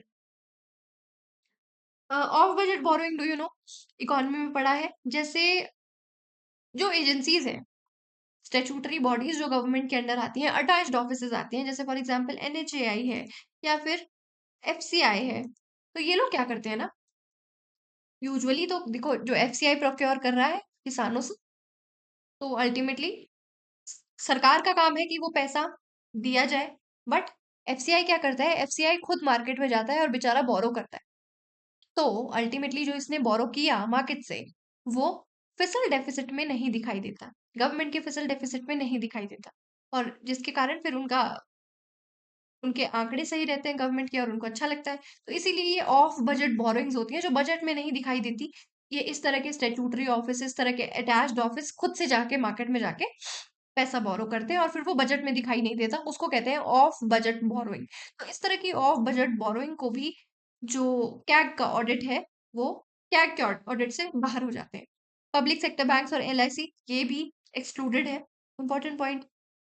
और कुछ ऐसे पब्लिक पार्टनरशिप प्रोजेक्ट्स होते हैं, पब्लिक प्राइवेट पार्टनरशिप्स, जो कि ऑडिट डोमेन से बाहर होते हैं, तो ये भी एक लिमिटेशंस है। और साथ में जो कैग की अपॉइंटमेंट होती है, इनमें कैग की अपॉइंटमेंट के लिए कोई क्वालिफिकेशंस नहीं दी गई है, कोई एलिजिबिलिटी क्राइटेरिया नहीं बताया गया है कि किस इंडिविजुअल को कैग अपॉइंट किया जा सकता है, तो उसकी वजह से भी थोड़ा प्रॉब्लमेटिक रहता है। ये भी एक लिमिटेशन है कैग के ऑफिस की, ठीक है। तो क्लियर हो गया ये? काफी सिंपल से नोट्स बनने हैं। आर्टिकल 148 लिखो, guardian of the public purse लिखो, देन उसके बाद ऑडिटिंग फंक्शंस में ये लिखो, finance audit, compliance audit, performance audit. ये ऑडिट फंक्शंस में ये वाला पॉइंट डालो, क्या क्या ऑडिट कर सकता है। देन ये लिखो कि क्या क्या ऑडिट नहीं कर सकता, ठीक है। ऑल राइट, ये एक पब्लिक अकाउंट कमिटी वाला पॉइंट डालो, बस, और आर्टिकल हो गया सम अप। नेक्स्ट है वाइस प्रेसिडेंट ऑफ इंडिया। क्यों न्यूज में था ये? क्या बताने की जरूरत है कि क्यों न्यूज में था ये? क्या हुआ था, जो हमारे पूर्व उपराष्ट्रपति जी थे, जगदीप धनखड़ जी, उन्होंने रिजाइन कर दिया। उन्होंने कहा कि मेरी हेल्थ सही नहीं चल रही और मैं रिजाइन कर रहा हूं। तो अल्टीमेटली एक मिड टर्म वैकेंसी आई, काफी ज्यादा कंट्रोवर्सी हुई कि क्यों रिजाइन किया, इन पे कोई प्रेशर था, वट एवर, हमको नहीं जाना उसमें, जो भी था। सो इससे क्या हुआ, एक मिड टर्म वैकेंसी क्रिएट हुई, और अब तो नए जो प्रेसिडेंट है, वाइस प्रेसिडेंट है, उन्होंने ऑफिस अज्यूम भी कर लिया है। सो वील डिस्कस कि वाइस प्रेसिडेंट ऑफ इंडिया के ऑफिस, क्योंकि न्यूज में आया है तो हम देख लेंगे, ठीक है। So let's talk about constitutional and legal provision. सबसे पहले तो आर्टिकल 66 में क्वालिफिकेशंस और एलिजिबिलिटीज लिखी गई हैं। ये सेकंड हाईएस्ट कॉन्स्टिट्यूशनल ऑफिस है। और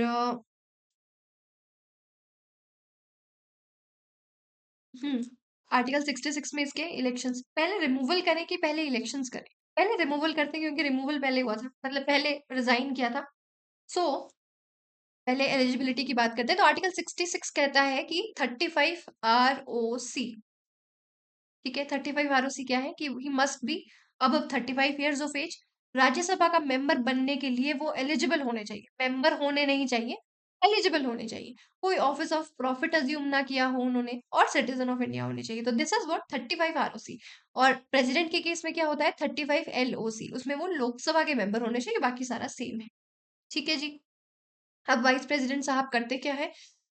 सेकंड हाईएस्ट कॉन्स्टिट्यूशनल ऑफिस है, ये तो हमें समझ आ गया। दूसरा, वो एक्स ऑफिशियो चेयरमैन की तरह काम करते हैं राज्यसभा में, अपर हाउस में एक्स ऑफिशियो चेयरमैन की तरह काम करते हैं।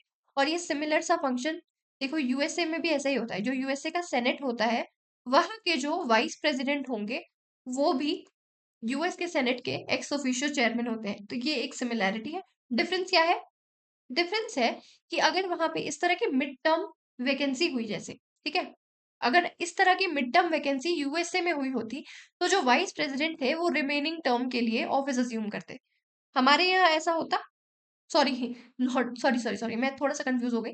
ये mid term vacancy actually vice president के ऑफिस में हुई है। यूएसए में अगर प्रेसिडेंट के ऑफिस में किसी भी तरह की मिड टर्म वैकेंसी हो जाए, तो जो उनके वाइस प्रेसिडेंट होते हैं वो रिमेनिंग टर्म के लिए ऑफिस अज्यूम करते हैं। हमारे यहाँ पे ऐसा नहीं होता। हमारे यहाँ पे कुछ समय के लिए, जब तक इलेक्शन नहीं होते, नए प्रेसिडेंट अपॉइंट नहीं होते, तब तक के लिए करते हैं। ठीक है। तो ये एक सिमिलैरिटी है, दोनों एक्स ऑफिशियल चेयरमैन की तरह काम करते हैं अपर हाउस के लिए। और डिफरेंस क्या है? वहां पे वो रिमेनिंग टर्म सर्व करते हैं, हमारे यहाँ रिमेनिंग टर्म सर्व नहीं करते। ठीक है। Vice president is not directly elected by the people, just like president. President भी इलेक्टेड नहीं होते। और क्वालिफिकेशन और एलिजिबिलिटी हमने देख लिया, 35 ROC। देन रेजिग्नेशन और रिमूवल कैसे हो सकता है? इनका जो टेन्योर होता है वो होता है 5 साल का। और ये तब तक अपना ऑफिस अज्यूम करके रखते हैं जब तक इनके सक्सेसर नहीं आ जाते। ठीक है।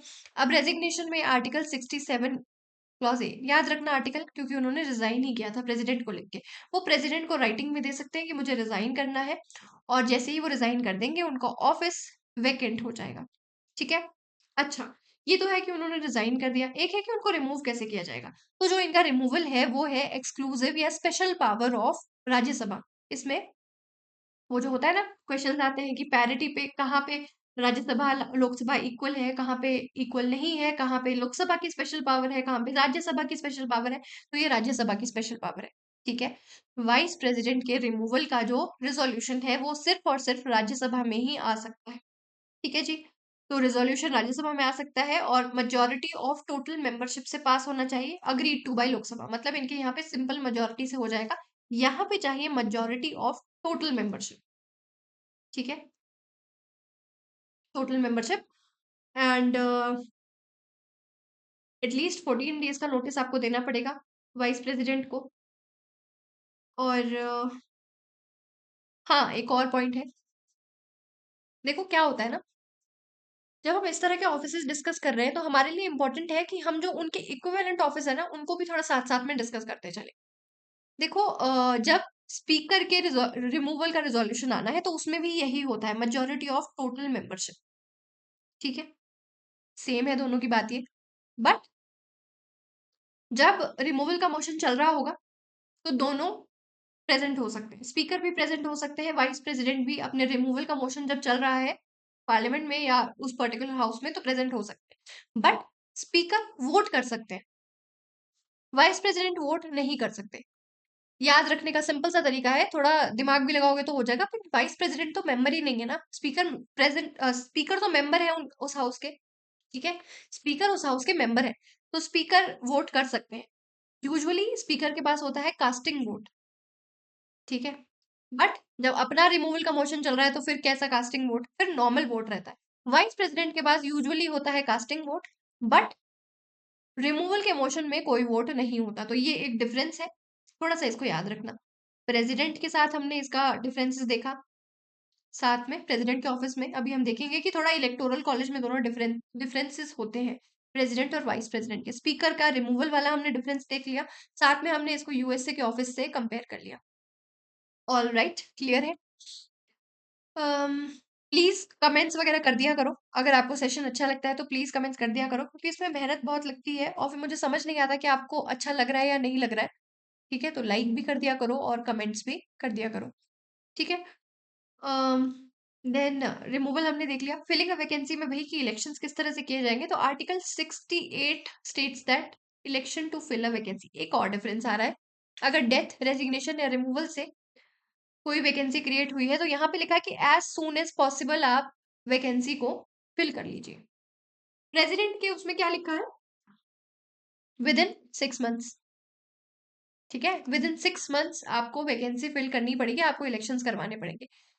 वाइस प्रेसिडेंट में क्या लिखा है, एज सून एज पॉसिबल, तो ये भी एक डिफरेंस है जो याद रखना है। ठीक है, देन जो नया इंडिविजुअल आएगा वो फ्रेश फुल 5 इयर्स की टर्म सर्व करेगा, रिमेनिंग टर्म सर्व नहीं करते वो। ठीक है, देन दोनों प्रेसिडेंशियल भी और वाइस प्रेसिडेंशियल इलेक्शंस दोनों ही इलेक्शन कमीशन ऑफ इंडिया करवाती है, we know this. Then powers and functions क्या होता है, chairperson of Rajya Sabha ex officio, by the virtue of their office they hold the position of chairperson. Then role in president's absence, जब अगर president किसी कारण temporarily unavailable है तो vice president उनका जो ऑफिस है वो अज्यूम करते हैं।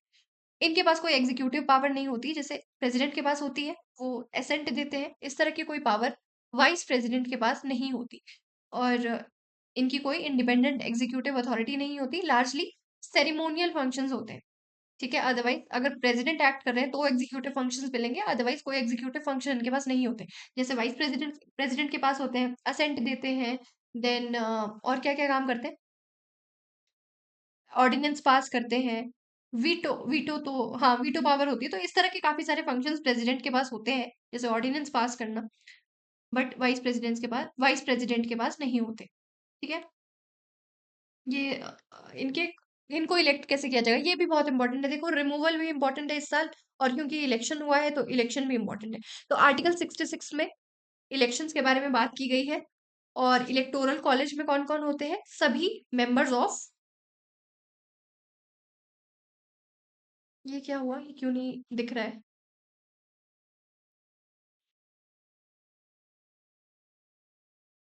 चलो छोड़ो, पीडीएफ आपको मिल ही जाएगी। वैसे आई थिंक इतना भी ज्यादा कट नहीं होगा, दिख ही रहा होगा। ठीक है, तो इलेक्टोरल कॉलेज में कौन कौन होते हैं, vice president is elected by electoral college, जिसमें elected members of Lok Sabha, elected members of Rajya Sabha, nominated members of Rajya Sabha also participate. क्या लोकसभा में कोई नॉमिनेटेड मेंबर होता है, पार्ट 1 में डिस्कस करा है, ये भी कोई नहीं होता, कोई नॉमिनेटेड मेंबर नहीं होता। पहले होते थे, एंग्लो इंडियन को कर सकते थे, अब नहीं कर सकते after 104th constitutional amendment act. ठीक है, ये भी हमने पार्ट 1 में आई थिंक डिस्कस किया है। हाँ जी, किया है, नॉमिनेटेड मेंबर्स। अच्छा, क्वेश्चन, पार्ट 1 में डिस्कस करा है, बताओ मुझे कि कौन सी ऐसी स्टेट है जहां की असेंबली में, असेंबली कह रही हूँ, स्टेट लेजिस्लेटिव असेंबली, काउंसिल नहीं कर रही हूँ, असेंबली में गवर्नर के पास गवर्नर के पास पावर है कि वो मेंबर्स नॉमिनेट कर सकते हैं। असेंबली कहा है मैंने, ठीक है, काउंसिल नहीं बोला है। तुम कहते सब में कर सकते हैं। ठीक है, तो नॉमिनेट कौन से कर सकते हैं, कौन सी स्टेट की, स्टेट या यूटी, अब तो शायद पता ही चल गया होगा कौन सी स्टेट या यूटी है। स्टेट भी हो सकती है, जरूरी नहीं है यूटी का है तो यूटी है। स्टेट या यूटी की असेंबली है जहां पे गवर्नर नॉमिनेट कर सकते हैं। ठीक है, देन क्या, हाँ हम इलेक्टोरल कॉलेज डिस्कस कर लेते कि जब प्रेसिडेंट का जो इलेक्टोरल कॉलेज होता है उसमें सारे इलेक्टेड मेंबर्स होते हैं, और उसमें स्टेट लेजिस्लेटिव असेंबली के भी इलेक्टेड मेंबर्स होते हैं, बट इलेक्टोरल कॉलेज में नहीं होते। अच्छा, स्टेट लेजिस्लेटिव काउंसिल्स जो होते हैं उसमें भी क्या उसके मेंबर्स होते हैं क्या इलेक्टोरल कॉलेज में, प्रेसिडेंट के इलेक्टोरल कॉलेज में, बताओगे? बताना मुझे, होते हैं कि नहीं होते, मैं कंफ्यूज हूँ, मुझे बताना प्लीज। ठीक है, कि स्टेट लेजिस्लेटिव काउंसिल के मेंबर्स क्या प्रेसिडेंट के इलेक्शन में वोट करते हैं या नहीं करते। ठीक है, वोटिंग सिस्टम वही है, proportional representation by means of single transferable vote, secret ballot, कोई विप इशू नहीं होती। विप क्या होता है? विप क्या होता है? विप होता है जो पार्टी पहले बता देती है, कोई भी एक्ट आना होता है, कोई भी लॉ बनना होता है, तो जो पार्टी पहले बता देती है ना कि इस दिन तुमने प्रेजेंट रहना है, तुमने यस में वोट देना है या नो में वोट देना है। तो ये जो इंस्ट्रक्शंस इशू होती है पार्टी के द्वारा, इसको कहते हैं विप। ठीक है, प्रेसिडेंट और वाइस प्रेसिडेंट के इलेक्शन में इस तरह की विप इशू नहीं होती, मेंबर्स खुद की इच्छा से वोट कर सकते हैं। और वैसे भी सीक्रेट बैलेट है, किसी को क्या पता है तुमने विप, विप तुमने मानी या नहीं मानी, किसको क्या पता। देन एलिजिबिलिटी कंडीशंस में क्या है? वही 35 ROC। नॉमिनेशन प्रोसेस में must be proposed and seconded by at least 20 MPs each. President में 50 MPs होते हैं, 50 MP एटलीस्ट उनको प्रपोज करें, फिर उन प्रपोज और उनको सेकंड कोई कर रहा हो, 50 मेंबर्स। देन सिक्योरिटी डिपॉजिट 15,000 का डिपॉजिट करना पड़ता है। देन डिफरेंसेस क्या है ये देख लो। MPs ऑफ इलेक्टोरल कॉलेज में MPs of both houses only, इसमें MPs plus MLAs of states and UTs. Then nominated members are allowed to vote, यहाँ पे not allowed to vote. Same है PR with STV। और value of vote यहाँ पे सभी MPs के vote same होती है। प्रेसिडेंट में ऐसा नहीं होता, MPs और MLAs के वैल्यू ऑफ वोट अलग अलग होता है। देयर इज अ फॉर्मूला जिससे ऑब्टेन की जाती है। डिस्प्यूट्स में क्या है? All disputes regarding the election of vice president are decided by the supreme court, article 71। अच्छा, अब मैं एक स्टेटमेंट बोल रही हूँ और इस स्टेटमेंट का आंसर आप मुझे देंगे। मैंने कहा कि जो जो एमपीज की, जो लोकसभा में एमपीज इलेक्ट होते हैं ना, लोकसभा और लोकसभा, राज्यसभा में कैसे, लोकसभा में जो एमपीज इलेक्ट होते हैं ना, उनका अगर इलेक्शन डिस्प्यूट है तो वो सुप्रीम कोर्ट की ओरिजिनल जुरिस्डिक्शन में आता है। मतलब कि वो केसेस हियर कर सकते हैं और उनकी ओरिजिनल जुरिस्डिक्शन ये है क्या? ओरिजिनल जुरिस्डिक्शन है। इसका भी आंसर आप मुझे कमेंट सेक्शन में देंगे, ठीक है। और जो इंडिविजुअल सबसे ज्यादा आंसर्स देगा, जो भी अभी तक पहुंचा होगा, क्योंकि बहुत सारे लोग तो हैं जो शुरू में ही गायब हो जाते हैं, बट अगर कोई यहाँ तक पहुंचा है और वो आंसर्स देगा तो उसको कुछ स्पेशल प्राइज मिलेगा, ठीक है। स्पेशल प्राइज देखते हैं, मतलब कुछ तो मिलेगा, ठीक है। मुझे देखना है कि कितने लोग यहाँ तक पहुंचते हैं और कितने लोगों को याद रहता है पिछला। तो लोकसभा में जो MPs इलेक्ट हुए हैं, इलेक्टेड, उनको उनकी इलेक्शन अगर कोई डिस्प्यूट होता है तो वो ओरिजिनल जुरिस्डिक्शन में आता है सुप्रीम कोर्ट की। ये मैंने एक स्टेटमेंट दिया, आपको ट्रू एंड फॉल्स बताना है, और अगर ट्रू है तो क्यों है, फॉल्स है तो क्यों है, ठीक है। देन टेन्योर, इसमें क्या है? सुप्रीम कोर्ट डिसाइड करता है अगर कोई भी इलेक्शन डिस्प्यूट होता है तो। साथ में tenure 5 years, can be reelected any number of times, कोई ऐसा री इलेक्शन का नहीं है। Then continues in office until successor takes charge. Then vacancy वही, death, resignation, removal, disqualification, election void by SC। और डिस्क्वालिफिकेशन कैसे हो सकती है? कि कोई आपने ऑफिस ऑफ प्रॉफिट अज्यूम कर लिया तो वो डिस्क्वालिफिकेशन हो जाएगी, ठीक है। अदरवाइज तो MP तो है नहीं कि डिस्क्वालीफाई हो जाए, ठीक है। इन पे भी डेथ स्केड्यूल लगे और डिस्क्वालीफाई हो जाए, बट अल्टीमेटली कैसे हो सकते हैं डिस्क्वालीफाई? अगर, ठीक है, इलेक्शन वॉइड बाय SC इनका इलेक्शन वॉइड बता दे, और as soon as possible. President में 6 months। सो ये एक था क्वेश्चन। देखो 2013 का क्वेश्चन है, the chairman and deputy chairman of Rajya Sabha are not the members of that house. Yes, deputy chairman, no, deputy chairman तो मेंबर है ना यार राज्यसभा का। राज्यसभा के मेंबर्स में से ही तो डिप्टी चेयरमैन चूज किया जाता है, तो ये तो इनकरेक्ट हो गई statement. Then while the nominated members of the two houses of parliament have no voting right in the presidential elections, they have the right to vote in the election of the vice president।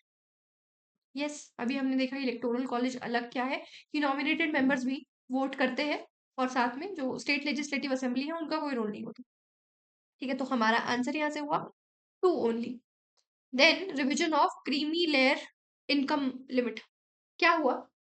देखो बहुत समय से ये बात सामने आ रही है कि जो क्रीमी लेयर की लिमिट है, यू मस्ट बी नोइंग कि इंदिरा समाने केस के बाद OBCs जो है, जो कुछ क्रीमी लेयर में आते हैं, जिनके कुछ प्रोफेशंस हैं, कुछ एक इनकम लिमिट है, जिसके बियॉन्ड अगर आपकी इनकम है तो आप क्रीमी लेयर में आएंगे, और आपको फिर वो जो OBC की जो रिजर्वेशन है वो आपको नहीं मिलेगी, ठीक है। क्रीमी लेयर पता है, बट बहुत टाइम से ये डिमांड्स आ रही है कि ये क्रीमी लेयर, ये जो लिमिट है, इनकम लिमिट है, इसको रिवाइज किया जाए।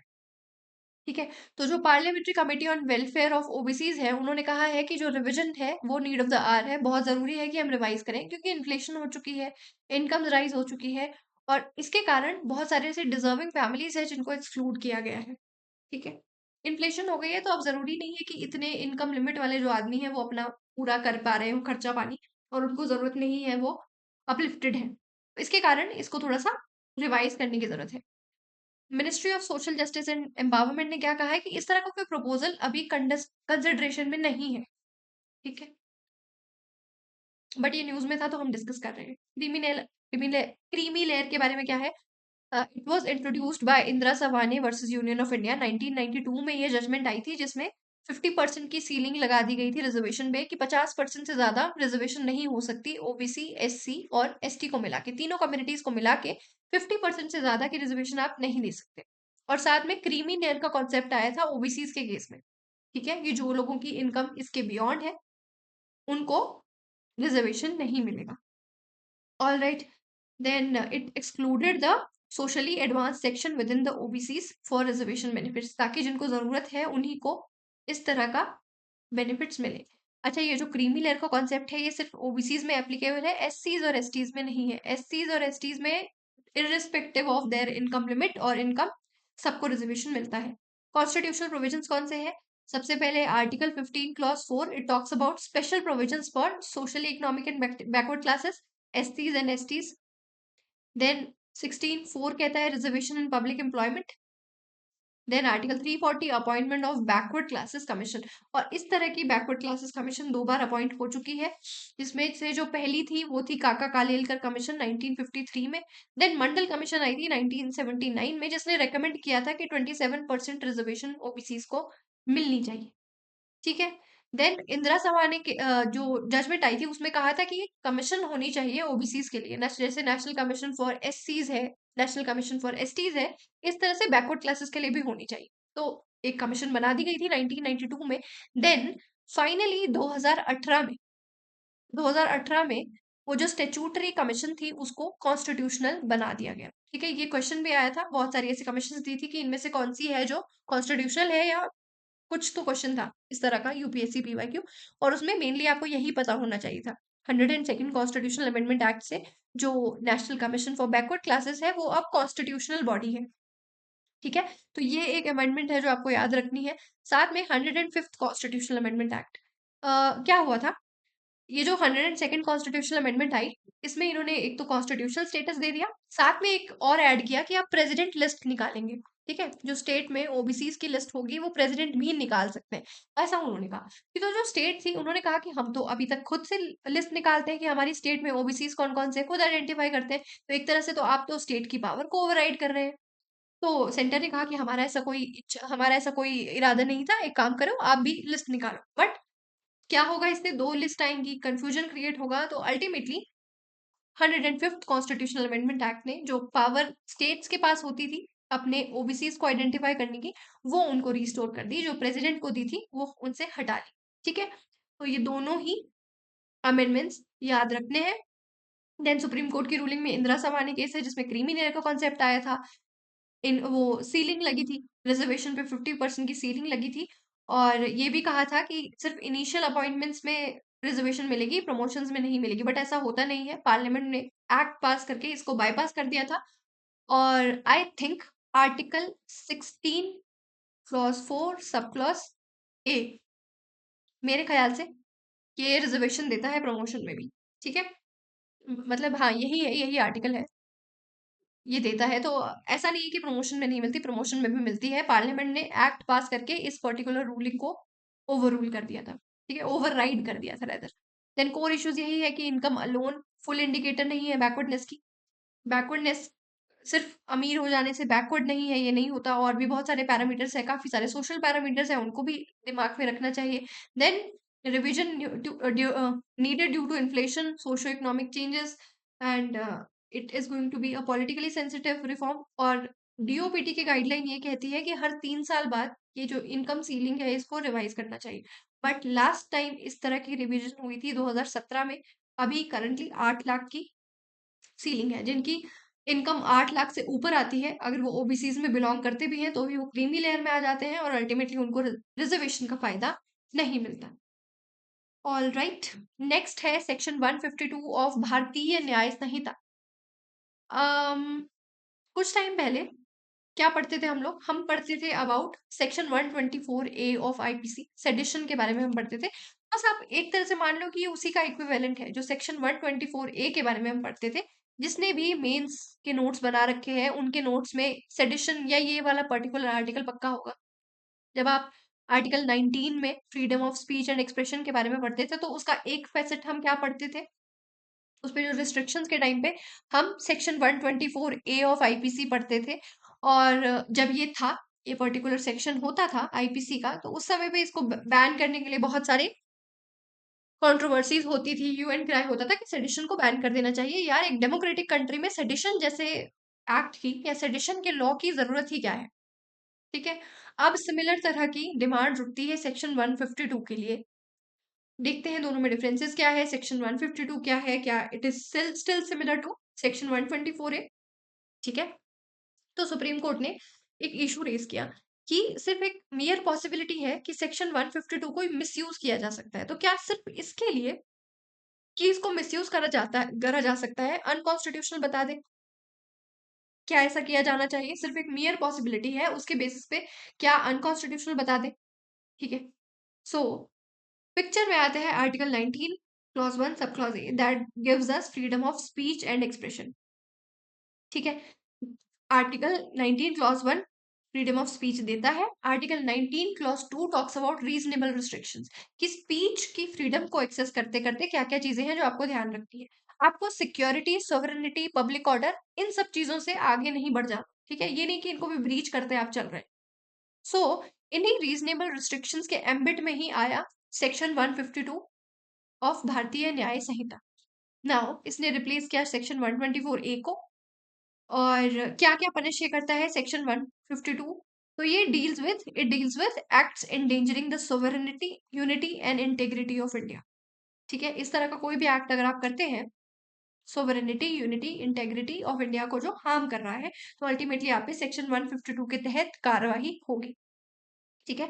सो इट क्रिमिनलाइजेस पर्पसफुल और knowing act of excite cessation. आप इस तरह के भड़काऊ भाषण दे रहे हैं, फॉर एग्जाम्पल खालिस्तान मूवमेंट जो है उसको हम कह सकते हैं कि एक तरह से सेसेशन को, या फिर जो नागाज का कुछ टाइम पहले चलता था कि उनको एक सेपरेट अपने लिए नागालैंड बनाना है, थोड़ा सा मणिपुर वाला एरिया लेके थोड़ा सा अपना नागालैंड वाला एरिया कार्व आउट करके उनको भी बनाना था, उनको देश से अलग होना था। तो इस तरह की एक्टिविटीज अगर आप एक्साइट कर रहे हैं, भड़काऊ भाषण आप दे रहे हैं, आप फैसिलिटेट कर रहे हैं, तो अल्टीमेटली ये आएगा 152 के अंदर। देन आप आर्म्ड रिबेलियन प्रमोट कर रहे हैं, सबवर्सिव एक्टिविटीज। सबवर्सिव एक्टिविटीज क्या होती है? सबवर्सिव एक्टिविटीज होती है कि जो एस्टैब्लिश गवर्नमेंट है उसको ओवरथ्रो करने के लिए आप इस तरह की एक्टिविटीज को फैसिलिटेट करने के लिए, ठीक है, जो मतलब कि गवर्नमेंट को ओवरथ्रो करने वाली एक्टिविटीज को कहते हैं subversive activities. Separatist feelings, again Khalistan वाला एग्जांपल देख लो। इस तरह की फीलिंग को अगर आप एनकरेजमेंट दे रहे हैं, देन थ्रेटन कर रहे हैं इंडिया की सोवरेनिटी, यूनिटी एंड इंटेग्रिटी, तो आप पे सेक्शन 152 लग सकता है। किस तरह से आप कर सकते हैं? वर्ड से, बोल के आप कर सकते हैं, लिख के आप कर सकते हैं, इस तरह की किताबें आप लिख सकते हैं, बोल सकते हैं, सोशल मीडिया पे ट्वीट कर सकते हैं, digital media, online content, then signs posters लगा सकते हैं, विजुअल रिप्रेजेंटेशन, कोई फिल्म इस तरह की बना सकते हैं, कोई गाना इस तरह का बना सकते हैं। एक सिंगर होते थे, आई थिंक क्या ही इज नो मोर, सिद्धू मूसा वाला, ऐसा कुछ नाम था उनका, मूसे वाला या मूसा वाला। वो भी इस तरह के, उन्होंने भी एक गाना इस तरह का बनाया था। याद है आप लोगों को? इस तरह का गाना उन्होंने भी बनाया था जिसमें उन्होंने कुछ विजुअली रिप्रेजेंट भी किया था। जो भिंद्रा वाला थे उनको बहुत ज्यादा सेलिब्रेट किया था अपनी वीडियो में। तो इस तरह की अगर एक्टिविटीज कर रहे हैं तो अल्टीमेटली, देखो जहां से मैं हूँ, मैं हिमाचल से हूँ, अगर वहां पे आप भिंद्रा वाला की पिक्चर अगर आप डिस्प्ले करते हैं गाड़ियों वगैरह में, तो वो हिमाचल में एंट्री उसकी बैन है। ठीक है। तो कुछ ऐसे पर्सन्स होते हैं जिनको गवर्नमेंट ने बैन कर रखा है कि उनको आप डिस्प्ले नहीं कर सकते। तो अगर आप इस तरह का कोई भी एक्टिविटी करते हैं तो भी आप पे सेक्शन 152 लग सकता है। अच्छा, इसकी खास बात यह है कि इसमें इलेक्ट्रॉनिक कम्युनिकेशन भी इन्वॉल्व है। जो अपना पुराना वाला था 124 एडिशन वाला, उसमें इलेक्ट्रॉनिक कम्युनिकेशन नहीं था, क्योंकि पुराना एक्ट था, ऑब्वियसली उस टाइम पे डिजिटल मीडिया था ही नहीं, ऑनलाइन कंटेंट था ही नहीं, तो ये उसमें इंक्लूडेड नहीं था। फाइनेंशियल मीन्स भी है, अगर आप सबवर्सिव एक्टिविटी को फंड भी कर रहे हैं, पैसा दे रहे हैं और वो वेपन्स दे रहे हैं, सप्लाई कर रहे हैं, पैसा भी अगर दे रहे हैं तो भी अल्टीमेटली लग सकता है। और unlike old sedition law, digital और फाइनेंशियल मेथड्स भी इसमें ऐड हुए हैं, इंपॉर्टेंट पॉइंट है। ठीक है। Then punishment and nature of offence क्या है, लाइफ इम्प्रिजनमेंट मिल सकती है और up to 7 years plus fine. Nature of offence cognisable है, नॉन बेलेबल है और trial by court of session. देखो अंडरस्टूड है, कोर्ट ऑफ सेशन यही क्रिमिनल केसेस को ट्रायल यही यहीं पे होता है, कोर्ट ऑफ सेशन में होता है, सेशन कोर्ट में होता है। अदरवाइज जो दूसरा होता है डिस्ट्रिक्ट कोर्ट, वहां पे सिविल मैटर्स हियर किए जाते हैं, तो आप लोग इतना दिमाग लगा सकते हैं। Then let's talk about section 124 of IPC. तो इसमें क्या क्या ग्राउंड्स थे, इसमें देखो काफी स्टार्क डिफरेंस आपको मिलेगा। ये देखो, ब्रिंग और attempt to bring into hatred towards government established by law, excite और attempt to excite disaffection against government established by law, और डिसअफेक्शन में इंक्लूड डिस्लॉयल्टी और all the feelings of enmity. तो आप देख रहे हैं कि सेडिशन में क्या है, सरकार के अगेंस्ट, ठीक है, गवर्नमेंट के अगेंस्ट अगर आप इस तरह की कोई एक्टिविटी करते हैं तो सेडिशन लगता था। सेक्शन 152 में क्या है, इसमें है कि अगर आप unity and integrity of India country के अगेंस्ट अगर इस तरह का करते हैं, सेसेशन करते हैं, ऑल राइट, तो आप पे चार्जेस लगेंगे। तो ये गवर्नमेंट से कंट्री की तरफ शिफ्ट हो गया है, तो थोड़े डिफरेंसेस इसमें है। Then by any means sedition can be committed through words, signs, visual representation, electronic और डिजिटल कम्युनिकेशन और एनी अदर मीन्स। ठीक है, इसमें ना स्पेसिफिकली या एक्सप्लिसिटली इलेक्ट्रॉनिक और डिजिटल कम्युनिकेशन लिखा नहीं था, बट विद टाइम ऐड कर लिया गया। ठीक है, की डिफरेंसेस यही है कि focused on dissatisfaction disaffection against government, इसमें है नेशन की इंटेग्रिटी, सोवरेनिटी और यूनिटी। ये कॉलोनियल एरा का सेडिशन लॉ है, ये पोस्ट इंडिपेंडेंस का नेशनल सिक्योरिटी लॉ है। And it did not specify any digital mean, इसमें इलेक्ट्रॉनिक कम्युनिकेशन और फंडिंग की भी बात की गई है। And it was criticised and it is still controversial.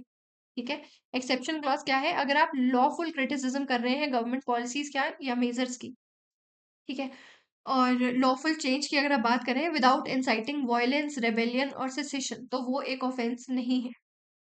ठीक है, नाउ नेक्स्ट है 130th कॉन्स्टिट्यूशनल अमेंडमेंट एक्ट। क्यों न्यूज में था ये, पास नहीं हुआ है अभी प्रेजेंट, अगर हम इसकी देखें तो ये जॉइंट पार्लियामेंट्री कमेटी के पास है। ठीक है, जॉइंट पार्लियामेंट्री कमेटी को रेफर कर दिया गया है। Now let's discuss about it. Actually क्या हुआ, बहुत सारे ऐसे चीफ मिनिस्टर्स थे, आप लोगों ने न्यूज वगैरह फॉलो की होगी, तो प्राइम एग्जाम्पल इसका है दिल्ली के चीफ मिनिस्टर अरविंद केजरीवाल जी। उन्होंने क्या किया था, उनको अरेस्ट कर लिया गया, उन्होंने जेल में होते हुए भी रिजाइन नहीं किया, जेल से ही उन्होंने सरकार चलाई।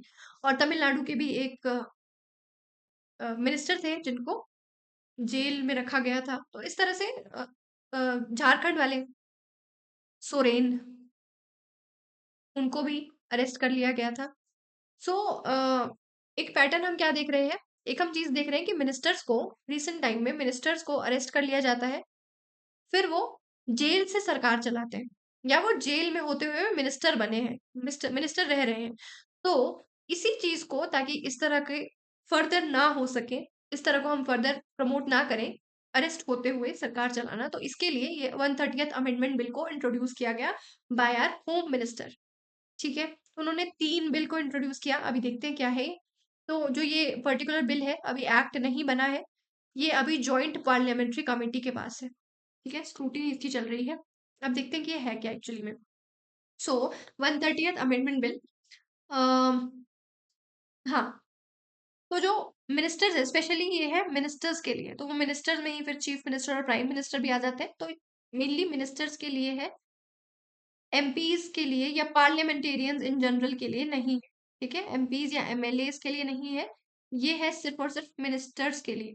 ठीक है, तो 3 बिल इंट्रोड्यूस किए गए थे, constitution 130th amendment bill that will amend article related to MPs और एमएलए, एमपीज ऑफ, हाँ एमपीज और एमएलए दोनों ही। और J and K reorganisation act, क्योंकि जो असेंबली है, जे एंड के असेंबली है, वो अलग स्टेचूटरी एक्ट से होती है, तो इसमें भी चेंजेस किए जाएंगे। और साथ में government of union territories amendment bill for Puducherry and other UTs. ठीक है, तो ये 3 बिल लेके आए गए। 130th कॉन्स्टिट्यूशनल अमेंडमेंट बिल है ये, और ये किस किस को अप्लाई होना है? प्राइम मिनिस्टर और union minister, chief minister, state minister, CM and ministers of UT including Delhi. ठीक है, जहां पे भी स्टेट लेजिस्लेटिव असेंबली है सब पे लगेगा। ऑल राइट, तो अब क्या है ग्राउंड्स ऑफ रिमूवल? क्या है कि अगर एक इंडिविजुअल है, मिनिस्टर याद रखो, फिर आपको याद आ जाएगा कि मिनिस्टर, चीफ मिनिस्टर और प्राइम मिनिस्टर, ये लोग भी मिनिस्टर्स ही हैं अल्टीमेटली। ठीक है, मिनिस्टर है तभी तो प्राइम या चीफ मिनिस्टर बने हैं। ठीक है, तो अगर ये लोग कन्विक्ट, सॉरी अरेस्ट होते हैं, कन्विक्ट नहीं, अरेस्ट होते हैं 30 डेज के लिए, और इस तरह के ऑफेंस के लिए हो रहे हैं जिसमें ऑफेंस इनका ऐसा है कि इनको जो पनिशमेंट है वो 5 years और मोर मिल सकती है। ठीक है, तो जैसे ही 30 दिन पूरे होंगे, 31st डे ये लोग ऑटोमेटिकली रिमूव हो जाएंगे अपने ऑफिस से। ठीक है, जब ये जो 30 दिन का विंडो है, इसमें ये चाहे तो एमपीज प्रेसिडेंट को बोल के रिजाइन कर सकते हैं, जो एमएलएज हैं वो गवर्नर को लिखकर, रिटर्न में लिखकर रिजाइन कर सकते हैं, बट अगर वो नहीं करते हैं तो 31st डे वो ऑटोमेटिकली रिमूव हो जाएंगे। पहली चीज, मिनिस्टर्स के लिए है, एमएलएज मिनिस्टर्स के लिए है, एमपीज और एमएलएज के लिए नहीं है। सिर्फ जो एमपी और एमएलए मिनिस्टर्स है, सिर्फ उनके लिए है। ठीक है जी, अब ये तो एक पॉइंट है। जो नॉर्मल एमपीज होते हैं, जो नॉर्मल पार्लियामेंटेरियंस है, जो मिनिस्टर्स नहीं है, उनके लिए क्या रूल है? उनके लिए है, अगर वो 2 years और मोर के लिए कन्विक्ट होते हैं। डिफरेंस, कन्विक्ट मतलब चार्जेस प्रूव हो चुके हैं। यहाँ पे क्या है, सिर्फ अरेस्ट किया गया है, यहाँ पे सिर्फ अरेस्ट किया है, यहाँ पे कन्विक्ट साबित हो चुका है कि तुम ही दोषी हो। 2 साल से अधिक समय के लिए अगर कन्विक्ट कर लिया जाता है तो फिर वो डिस्क्वालीफाई होते हैं। ठीक है, ये डिस्क्वालिफिकेशन होती थी। देन जब वो फॉर एग्जाम्पल 2 साल की सजा हुई है तो उसके बाद 6 साल तक वो डिस्क्वालीफाई रहेंगे, उसके बाद इलेक्शन कंटेस्ट कर सकते हैं। तो एमपीज के लिए ये होता था, बट मिनिस्टर्स के लिए थोड़ा और ज्यादा स्ट्रिंजेंट कर दिया है कि अगर आपको सिर्फ अरेस्ट ही कर देते हैं, कन्विक्ट तो चलो अलग बात है, अगर सिर्फ आपको अरेस्ट ही कर देते हैं, जैसे ही 31st डे होगा आप ऑटोमेटिकली रिमूव हो जाएंगे। ठीक है, तो ये याद रखना, अरेस्टेड और detain for 30 consecutive days for an offence punishable with imprisonment of 5 years और मोर। ठीक है, देन रीअपॉइंटमेंट पॉसिबल है, अगर देखो बीच में 30 डेज के बाद इनको बेल मिल जाती है, या ये एक्विट हो जाते हैं, बाइज्जत बरी हो जाते हैं, तो ये इनको फिर से ऑफिस अज्यूम कर सकते हैं। देन आर्टिकल्स कौन कौन से अमेंड होंगे? एक तो आर्टिकल 75 होगा, जिसमें यूनियन एग्जीक्यूटिव को लेके है, तो मिनिस्टर्स प्लेजर ऑफ प्रेसिडेंट पे काम करते हैं, अभी ऑफिस होल्ड करते हैं, अभी कोई ऑटोमेटिक रिमूवल वाला प्रोविजन नहीं है, इसमें ऐड होगा, आर्टिकल 75 में ऐड होगा। देन आर्टिकल 164 में स्टेट लेजिस्लेटिव असेंबली इसके लिए ऐड होगा, जिसमें गवर्नर को ये पावर मिलेगी। Then 30 day detention rule apply करेगा।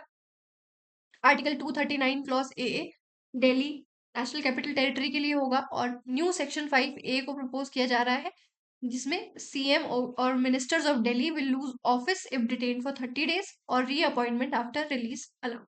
तो ये सारे के सारे चेंजेस होने हैं, प्रपोज्ड है, अभी ज्वाइंट पार्लियामेंट्री कमेटी जो कहेगी, फिर देखते हैं कि क्या होने वाला है फर्दर। और रैशनल और सिग्निफिकेंस क्या है कि इस तरह की लॉन्ग डिटेंशन जब हो जा रही है, तो जो इलेक्टेड एग्जीक्यूटिव है वो अल्टीमेटली क्या करते हैं, वो नहीं करते, रिजाइन नहीं देते। तो ये जो कॉन्स्टिट्यूशनल साइलेंस है, जिसमें इस तरह का कोई प्रोविजन नहीं बना है, उसको एड्रेस करने के लिए हो रहा है, तो कि कॉन्स्टिट्यूशनल मोरालिटी स्ट्रेंथन और डेमोक्रेटिक अकाउंटेबिलिटी और पब्लिक ट्रस्ट इन गवर्नेंस। क्योंकि जाहिर सी बात है कि जो इंडिविजुअल खुद ही जेल में है वो क्या सरकार चलाएगा, और बिहाइंड द बार्स से गवर्नेंस रन नहीं होनी चाहिए।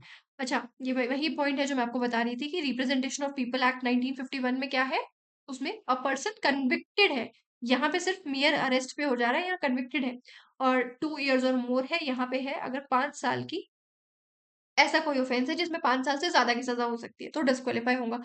And during imprisonment for 6 years after release, 2 साल की सजा, 6 साल बाद और का पीरियड, एंड देन उसके बाद वो इलेक्शन कंटेस्ट कर सकते हैं। परमानेंट डिस्क्वालिफिकेशन ये भी नहीं है, ये वो वाली भी नहीं है, मिनिस्टर वाली भी नहीं है, जैसे ही आप रिलीज हो जाते हैं आप अज्यूम कर सकते हैं ऑफिस। देन एक और ये आर्टिकल था, हिंदू में आया था, it was about criminal cases. ये डेटा है जो आप कहीं यूज कर सकते हैं अपने आंसर्स में। ठीक है, क्या है कि कौन कौन से ऐसे एमपीज है, कितने एमपीज है जिन पे सीरियस क्रिमिनल केसेस है। 31%। और 14% थे 2009 में, अब 31% है। और एमएलएस कितने हैं? 29% नेशन वाइड। तो ऑलमोस्ट 1200 प्लस एमपीज ऐसे हैं जिन पे सीरियस क्रिमिनल केसेस चल रहे हैं। और क्राइम्स ऐसे हैं जिससे 5 years प्लस इम्प्रिजनमेंट और नॉन बेलेबल ऑफेंसेस हैं। स्टेट वाइज तेलंगाना में सबसे हाईएस्ट है, देन बिहार, उत्तर प्रदेश। ये डेटा है, पढ़ सकते हैं आप, नोट करके रख सकते हैं अपने लिए। पार्टी वाइज हाइलाइट्स में बीजेपी के सबसे हाईएस्ट एब्सोल्यूट नंबर्स हैं, देन कांग्रेस के, आरजेडी और इस तरह के। ये तो हो गया, देख लिया हमने कि क्रिमिनल केसेस, ये तो हमको पता ही है कि there is criminalisation of politics. अब हमको देखना है कि ये वाला पॉइंट हमने अभी अभी देखा, रिप्रेजेंटेशन ऑफ पीपल एक्ट 1951, जो प्रोविजन हमने अभी अभी डिस्कस करा। अब ये कुछ इंपॉर्टेंट सुप्रीम कोर्ट जजमेंट्स है जो हमको डिस्कस करनी है। ये क्या है? Lily Thomas versus union of India 2013 की ये जजमेंट थी। इसमें क्या था? इमीडिएट डिस्क्वालिफिकेशन हो जाएगी जैसे ही कन्विक्शन हो जाए। जैसे ही आप 2 साल से ज्यादा के लिए आप कन्विक्ट हुए, आपको इमीडिएट डिस्क्वालिफिकेशन हो जाएगी। तो इसमें एक पॉइंट पहले होता था कि अगर 3 महीने के अंदर अंदर, जैसे आज सजा सुनाई गई, कन्विक्ट हुए, तो अगर 3 महीने के अंदर अंदर जो एमपी या एमएलए हैं उन्होंने अगर फर्दर कोर्ट में चैलेंज कर दिया विद इन 3 months, तो वो फिर डिस्क्वालीफाई नहीं होते। तो ये एक वेग सा प्रोविजन डाला हुआ था अपने बचने के लिए। तो lily Thomas versus union of India case, important case. इस पर्टिकुलर केस में सुप्रीम कोर्ट ने ये जो प्रोटेक्शन विंडो थी 3 months की, इसको स्ट्रक डाउन कर दिया था। Then another case, public interest foundation versus union of India. इस केस में क्या कहा था कि जो पॉलिटिकल पार्टीज हैं उनको पब्लिसाइज करने पड़ेंगे criminal records of candidates via website, social media, print और इलेक्ट्रॉनिक मीडिया। कि कुछ ऐसा न्यूज़पेपर जो वहां चल रहा है उसमें आपको बताना पड़ेगा कि ये पर्टिकुलर हमारा कैंडिडेट है, इसके ये क्रिमिनल रिकॉर्ड्स चल रहे हैं, ताकि जो वोटर्स हैं वो थोड़ा अवेयर हो सके। Then there are certain committees also, जैसे वोहरा कमेटी है, उन्होंने हाईलाइट किया था कि क्राइम, पॉलिटिक्स और ब्यूरोक्रेसी, इनका अच्छा खासा नेक्सस रहता है। Then 170th report of law commission, इन्होंने कहा था कि अगर डिस्क्वालिफिकेशन हो जानी चाहिए जैसे ही चार्जेस फ्रेम हो रहे हैं किसी हीनियस ऑफेंस के लिए। चार्जेस फ्रेम होते ही, चार्जेस का कन्विक्शन इन्होंने नहीं कहा, इन्होंने कहा जैसे ही चार्जेस बन गए, जैसे ही जैसे पुलिस होती है, कोई भी इन्वेस्टिगेटिव एजेंसी है, जैसे ही उन्होंने चार्जेस फ्रेम करे कि इस इंडिविजुअल पे ये चार्जेस फ्रेम हुए हैं, उसी समय में उनको डिस्क्वालीफाई करना चाहिए। देन 244th रिपोर्ट में भी सेम बात कही गई थी कि चार्जिंग फ्रेमिंग स्टेज पर ही डिस्क्वालिफिकेशन हो जानी चाहिए अगर 5 साल के ज्यादा का ऑफेंस हुआ है, तो मतलब कि पनिशेबल फॉर 5 years और मोर। देन ईसीआई की रिकमेंडेशन ये भी थी कि ban candidates for facing heinous charges, और फास्ट ट्रैक कोर्ट्स एस्टैब्लिश कर दिए जाने चाहिए एमपीज और एमएलएस के लिए। All right. और ये मेंस का पॉइंट है कि क्यों क्रिमिनलाइजेशन होती है। Money power, muscle power, winnability factor, then judicial process slow है, इनको कन्विक्ट ही नहीं किया जाता तो अल्टीमेटली डिस्क्वालीफाई भी नहीं होते। सजेस्टेड रिफॉर्म्स क्या है? फास्ट ट्रैक कोर्ट्स, एमपीज और एमएलएस के लिए फास्ट ट्रैक कोर्ट्स होने चाहिए, ताकि एटलीस्ट जो जिनके अगेंस्ट सिवियर या हीनियस क्राइम्स, सीरियस ऑफेंसेस हैं, उनको जल्दी से डिस्पोज ऑफ करके अल्टीमेटली क्लियर पिक्चर आ जाए। ठीक है। Disqualification at charge framing stage, कि जैसे ही चार्जेस फ्रेम हो गए वैसे ही डिस्क्वालीफाई कर दो। और पॉलिटिकल पार्टीज पे भी पेनल्टीज डालो कि आप इस तरह के कैंडिडेट्स को टिकट ही क्यों दे रहे हैं। Then state funding of elections, ताकि ये जो मनी और मसल पावर है ये थोड़ा सा कम हो जाए और इस तरह के कैंडिडेट्स ना आए। और वोटर्स को एम्पावर और अवेयर करने की बहुत जरूरत है कि आप चूज ही मत करो ना इस तरह के लोगों को, जिनके अगेंस्ट इस तरह के चार्जेस हैं उनको चूज ही वोटर्स ना करें। देन नेक्स्ट है before legislation becomes litigation, again again an editorial from the Hindu. So क्या है ये, इस पर्टिकुलर एडिटोरियल में क्या था? देखो अभी रिसेंट टाइम्स में हम क्या देखते हैं, अम, क्या होता था यूजुअली, प्रोसेस हमारी कॉन्स्टिट्यूशन की क्या है, ये देखो, ये रहा, पार्लियामेंट में कोई एक एक्ट आया, वो एक्ट दोनों हाउसेज में पास होगा, प्रेसिडेंट उसको असेंट देंगे और फिर वो एक्ट बन जाएगा। ठीक है, ये बिल था, बिल है, इसको इंट्रोड्यूस किया गया पार्लियामेंट में, दोनों हाउसेज ने पास की। बट अब एक एडिशनल स्टेप क्या एक्ट हो गया है, ऐड हो गया है कि अब ये एक्ट बनने के बाद अभी जुडिशरी में जाके चैलेंज होगा। ठीक है, ये एक बहुत ज्यादा नॉर्म बन गया है। तो इस पर्टिकुलर आर्टिकल में वही दिखा गया था कि देखो हमने क्या किया था, यूके मॉडल है, यूके मॉडल है अबाउट पार्लियामेंट्री सोवरेनिटी। हमने पार्लियामेंट्री मॉडल यूके का बोरो किया है, बट हमारे यहाँ पार्लियामेंट्री सोवरेनिटी नहीं है। हमारे यहाँ है कॉन्स्टिट्यूशनल सुप्रीमेसी। जो कॉन्स्टिट्यूशन के आइडियल्स हैं हम उनको फॉलो करते हैं। अगर पार्लियामेंट इस तरह का एक्ट बना रहा है जो कॉन्स्टिट्यूशन के साथ तो वो लय में नहीं है या कॉन्स्टिट्यूशन को कन्फाइन नहीं करता, तो अल्टीमेटली उसको स्ट्रक डाउन किया जा सकता है बाय जुडिशरी। मतलब कि जुडिशियल रिव्यू का स्कोप हमने रखा था, उतना स्ट्रांग नहीं है जितना अमेरिका में है, बट जुडिशियल रिव्यू हमारे यहाँ है। अमेरिका में क्या है? अमेरिका में है जुडिशियल सुप्रीमेसी, हमारे यहाँ है कॉन्स्टिट्यूशनल सुप्रीमेसी, और यूके में है पार्लियामेंट्री सोवरेनिटी। हमने यूके का मॉडल नहीं लिया था, हमने यहाँ एक एक्सेप्शनल केस रखा था कि हम जुडिशियल रिव्यू हो सकता है, बट जुडिशियल रिव्यू को था एक्सेप्शन थी, एक तरह से सेफ गार्ड था। बट अब क्या देखा जा रहा है कि एक एक्स्ट्रा स्टेप ऐड हो गया है कि जैसे ही असेंट मिलेगा उसके बाद फिर जुडिशरी में जाके जो लॉ है उसको चैलेंज किया जाएगा। तो वही है कि बिफोर लेजिस्लेशन बिकम्स लिटिगेशन हमको कुछ स्टेप्स ले लेने चाहिए, ठीक है, कि कोर्ट में पहुंचने से पहले ही कुछ स्टेप्स ले लो, और ऐसा हो क्यों रहा है तो ये पॉइंट याद रखना। यूके का पार्लियामेंट्री सोवरेनिटी, हमारा कॉन्स्टिट्यूशनल सुप्रीमेसी, और एक जो पॉइंट बताया कि यूएसए में है जुडिशियल सुप्रीमेसी, ठीक है। अ, देखो वक्फ अमेंडमेंट एक्ट आया और इमिडिएटली जैसे ही पास हुआ चैलेंज हो गया कोर्ट में, फिर उन्होंने कुछ जो थे उस पे कुछ प्रोविजंस को स्टे लगा दिया सुप्रीम कोर्ट ने, और इनफैक्ट जो एमपीस जिन्होंने ये लॉ पास किया था उनमें से ही कुछ ने इसको चैलेंज किया। इससे क्या पता चल रहा है कि जो lack there is a lack of confidence in legislative process, right. Law ministry का डेटा है कि ऑलमोस्ट 35 सेंट्रल लॉज ऐसे हैं जो, और कॉन्स्टिट्यूशनल अमेंडमेंट्स ऐसी हैं जिनको चैलेंज किया गया है सुप्रीम कोर्ट में। ये तो एक सेफगार्ड था, अब ये रेगुलर नॉर्म कैसे बनता जा रहा है? ऐसा क्यों हो रहा है? बिकॉज ऑफ वेग एंड पुअर ड्राफ्टिंग। लॉ को ड्राफ्ट किया जाता है, उसमें बहुत सारी अनक्लियर डेफिनेशन होती है जो फिर पोटेंशियली चैलेंज होती है, बहुत सारी कॉन्ट्रडिक्शंस होती है। पहले कुछ और लॉ था, अब कुछ और लॉ बना रहे हैं, या फिर एक्सेसिव डेलीगेशन। देखो रूल्स और जो बायलॉज होते हैं वो मिनिस्ट्री बनाती है, पार्लियामेंट से तो सिर्फ स्केची फॉर्म में या एक स्केलेटल फॉर्म में लॉ आता है। अल्टीमेटली डेलीगेशन होती है जिसको हम सब डेलीगेशन या सबऑर्डिनेट लेजिस्लेशन या डेलीगेशन जिसको कह देते हैं। तो उसकी वजह से भी ये है कि रूल्स कई बार कन्फाइन नहीं करते। Then there is constitutional sensitivity, lack करते हैं हम कि फंडामेंटल राइट्स या बेसिक स्ट्रक्चर को ही वो हार्म कर देता है जिसके कारण लिटिगेशन होता है।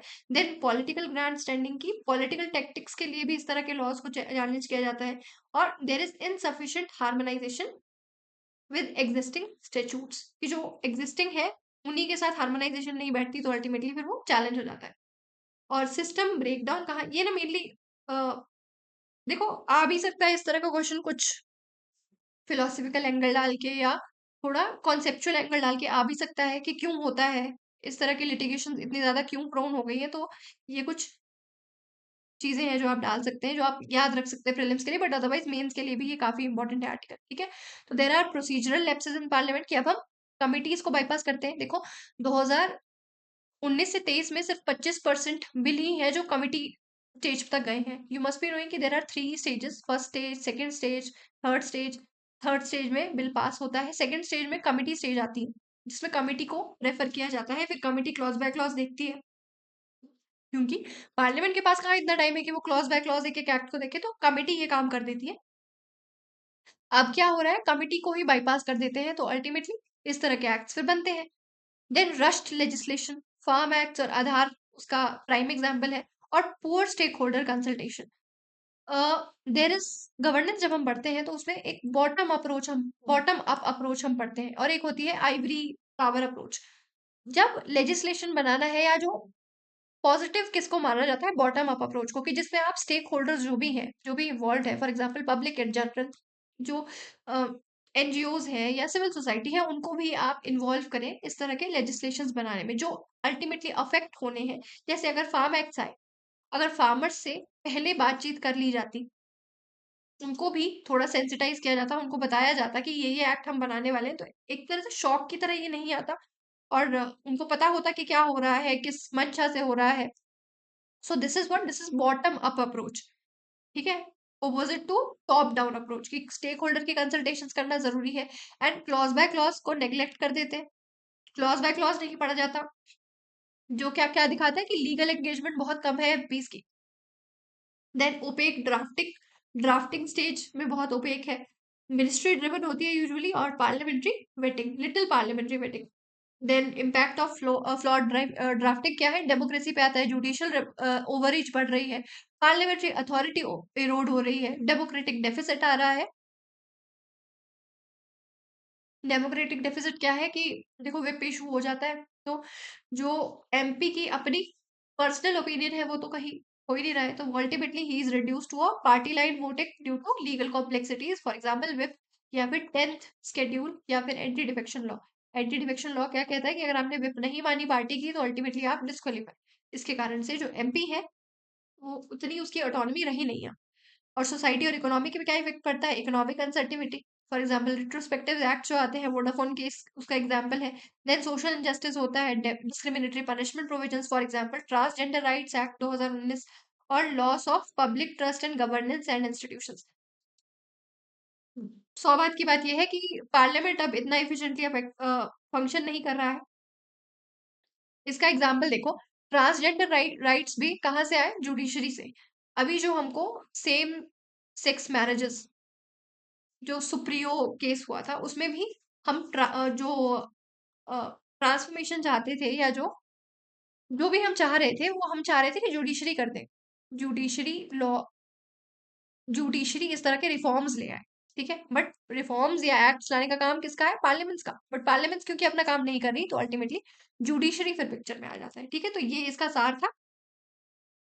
ऑल राइट, अब इन्होंने एक वो भी दिया था, एक सजेशन दिया था कि क्या करना चाहिए। जो अटॉर्नी जनरल है, उनके पास आर्टिकल 88 में राइट है कि वो पार्लियामेंट्री प्रोसीडिंग्स में पार्टिसिपेट कर सकते हैं, तो उनको हर एक प्रोसीडिंग में पार्टिसिपेट करना चाहिए, ताकि वो कॉन्स्टिट्यूशनल रिव्यू एक उनको दे सकें, कि वो बता सकें कि ये जो आपने लॉ लेके आ रहे हैं, इसका ये ओवर रीच हो सकती है कॉन्स्टिट्यूशन की, या ये फंडामेंटल राइट को अफेक्ट कर रहे हैं, या इस तरह की कोई भी प्रॉब्लम अगर है तो वो बिफोर हैंड हमें बता दें। ठीक है, इससे क्या होगा, नॉन पार्टीसन लीगल गाइडेंस उनको मिल जाएगी पार्लियामेंटेरियंस को, और जुडिशरी जुडिशियल ओवररीच भी नहीं होगा, और अल्टीमेटली जुडिशरी तक या लिटिगेशन स्टेज तक भी नहीं पहुंचेगा। ठीक है, ये एक कंपैरेटिव पर्सपेक्टिव है। यूके में है पार्लियामेंट्री सोवरेनिटी, जुडिशियल रिव्यू जैसा वहां कुछ नहीं होता, कमिटी स्क्रूटिनी लेकिन बहुत स्ट्रांग है वहां पे। देन यूएसए में there is this strong judicial review, Germany में कॉन्स्टिट्यूशनल वेटिंग है, और इंडिया में हाइब्रिड है दोनों, जुडिशियल रिव्यू भी है और वीक लेजिस्लेटिव स्क्रूटिनी भी होती है। ठीक है, ऑल राइट, क्लियर है सब कुछ।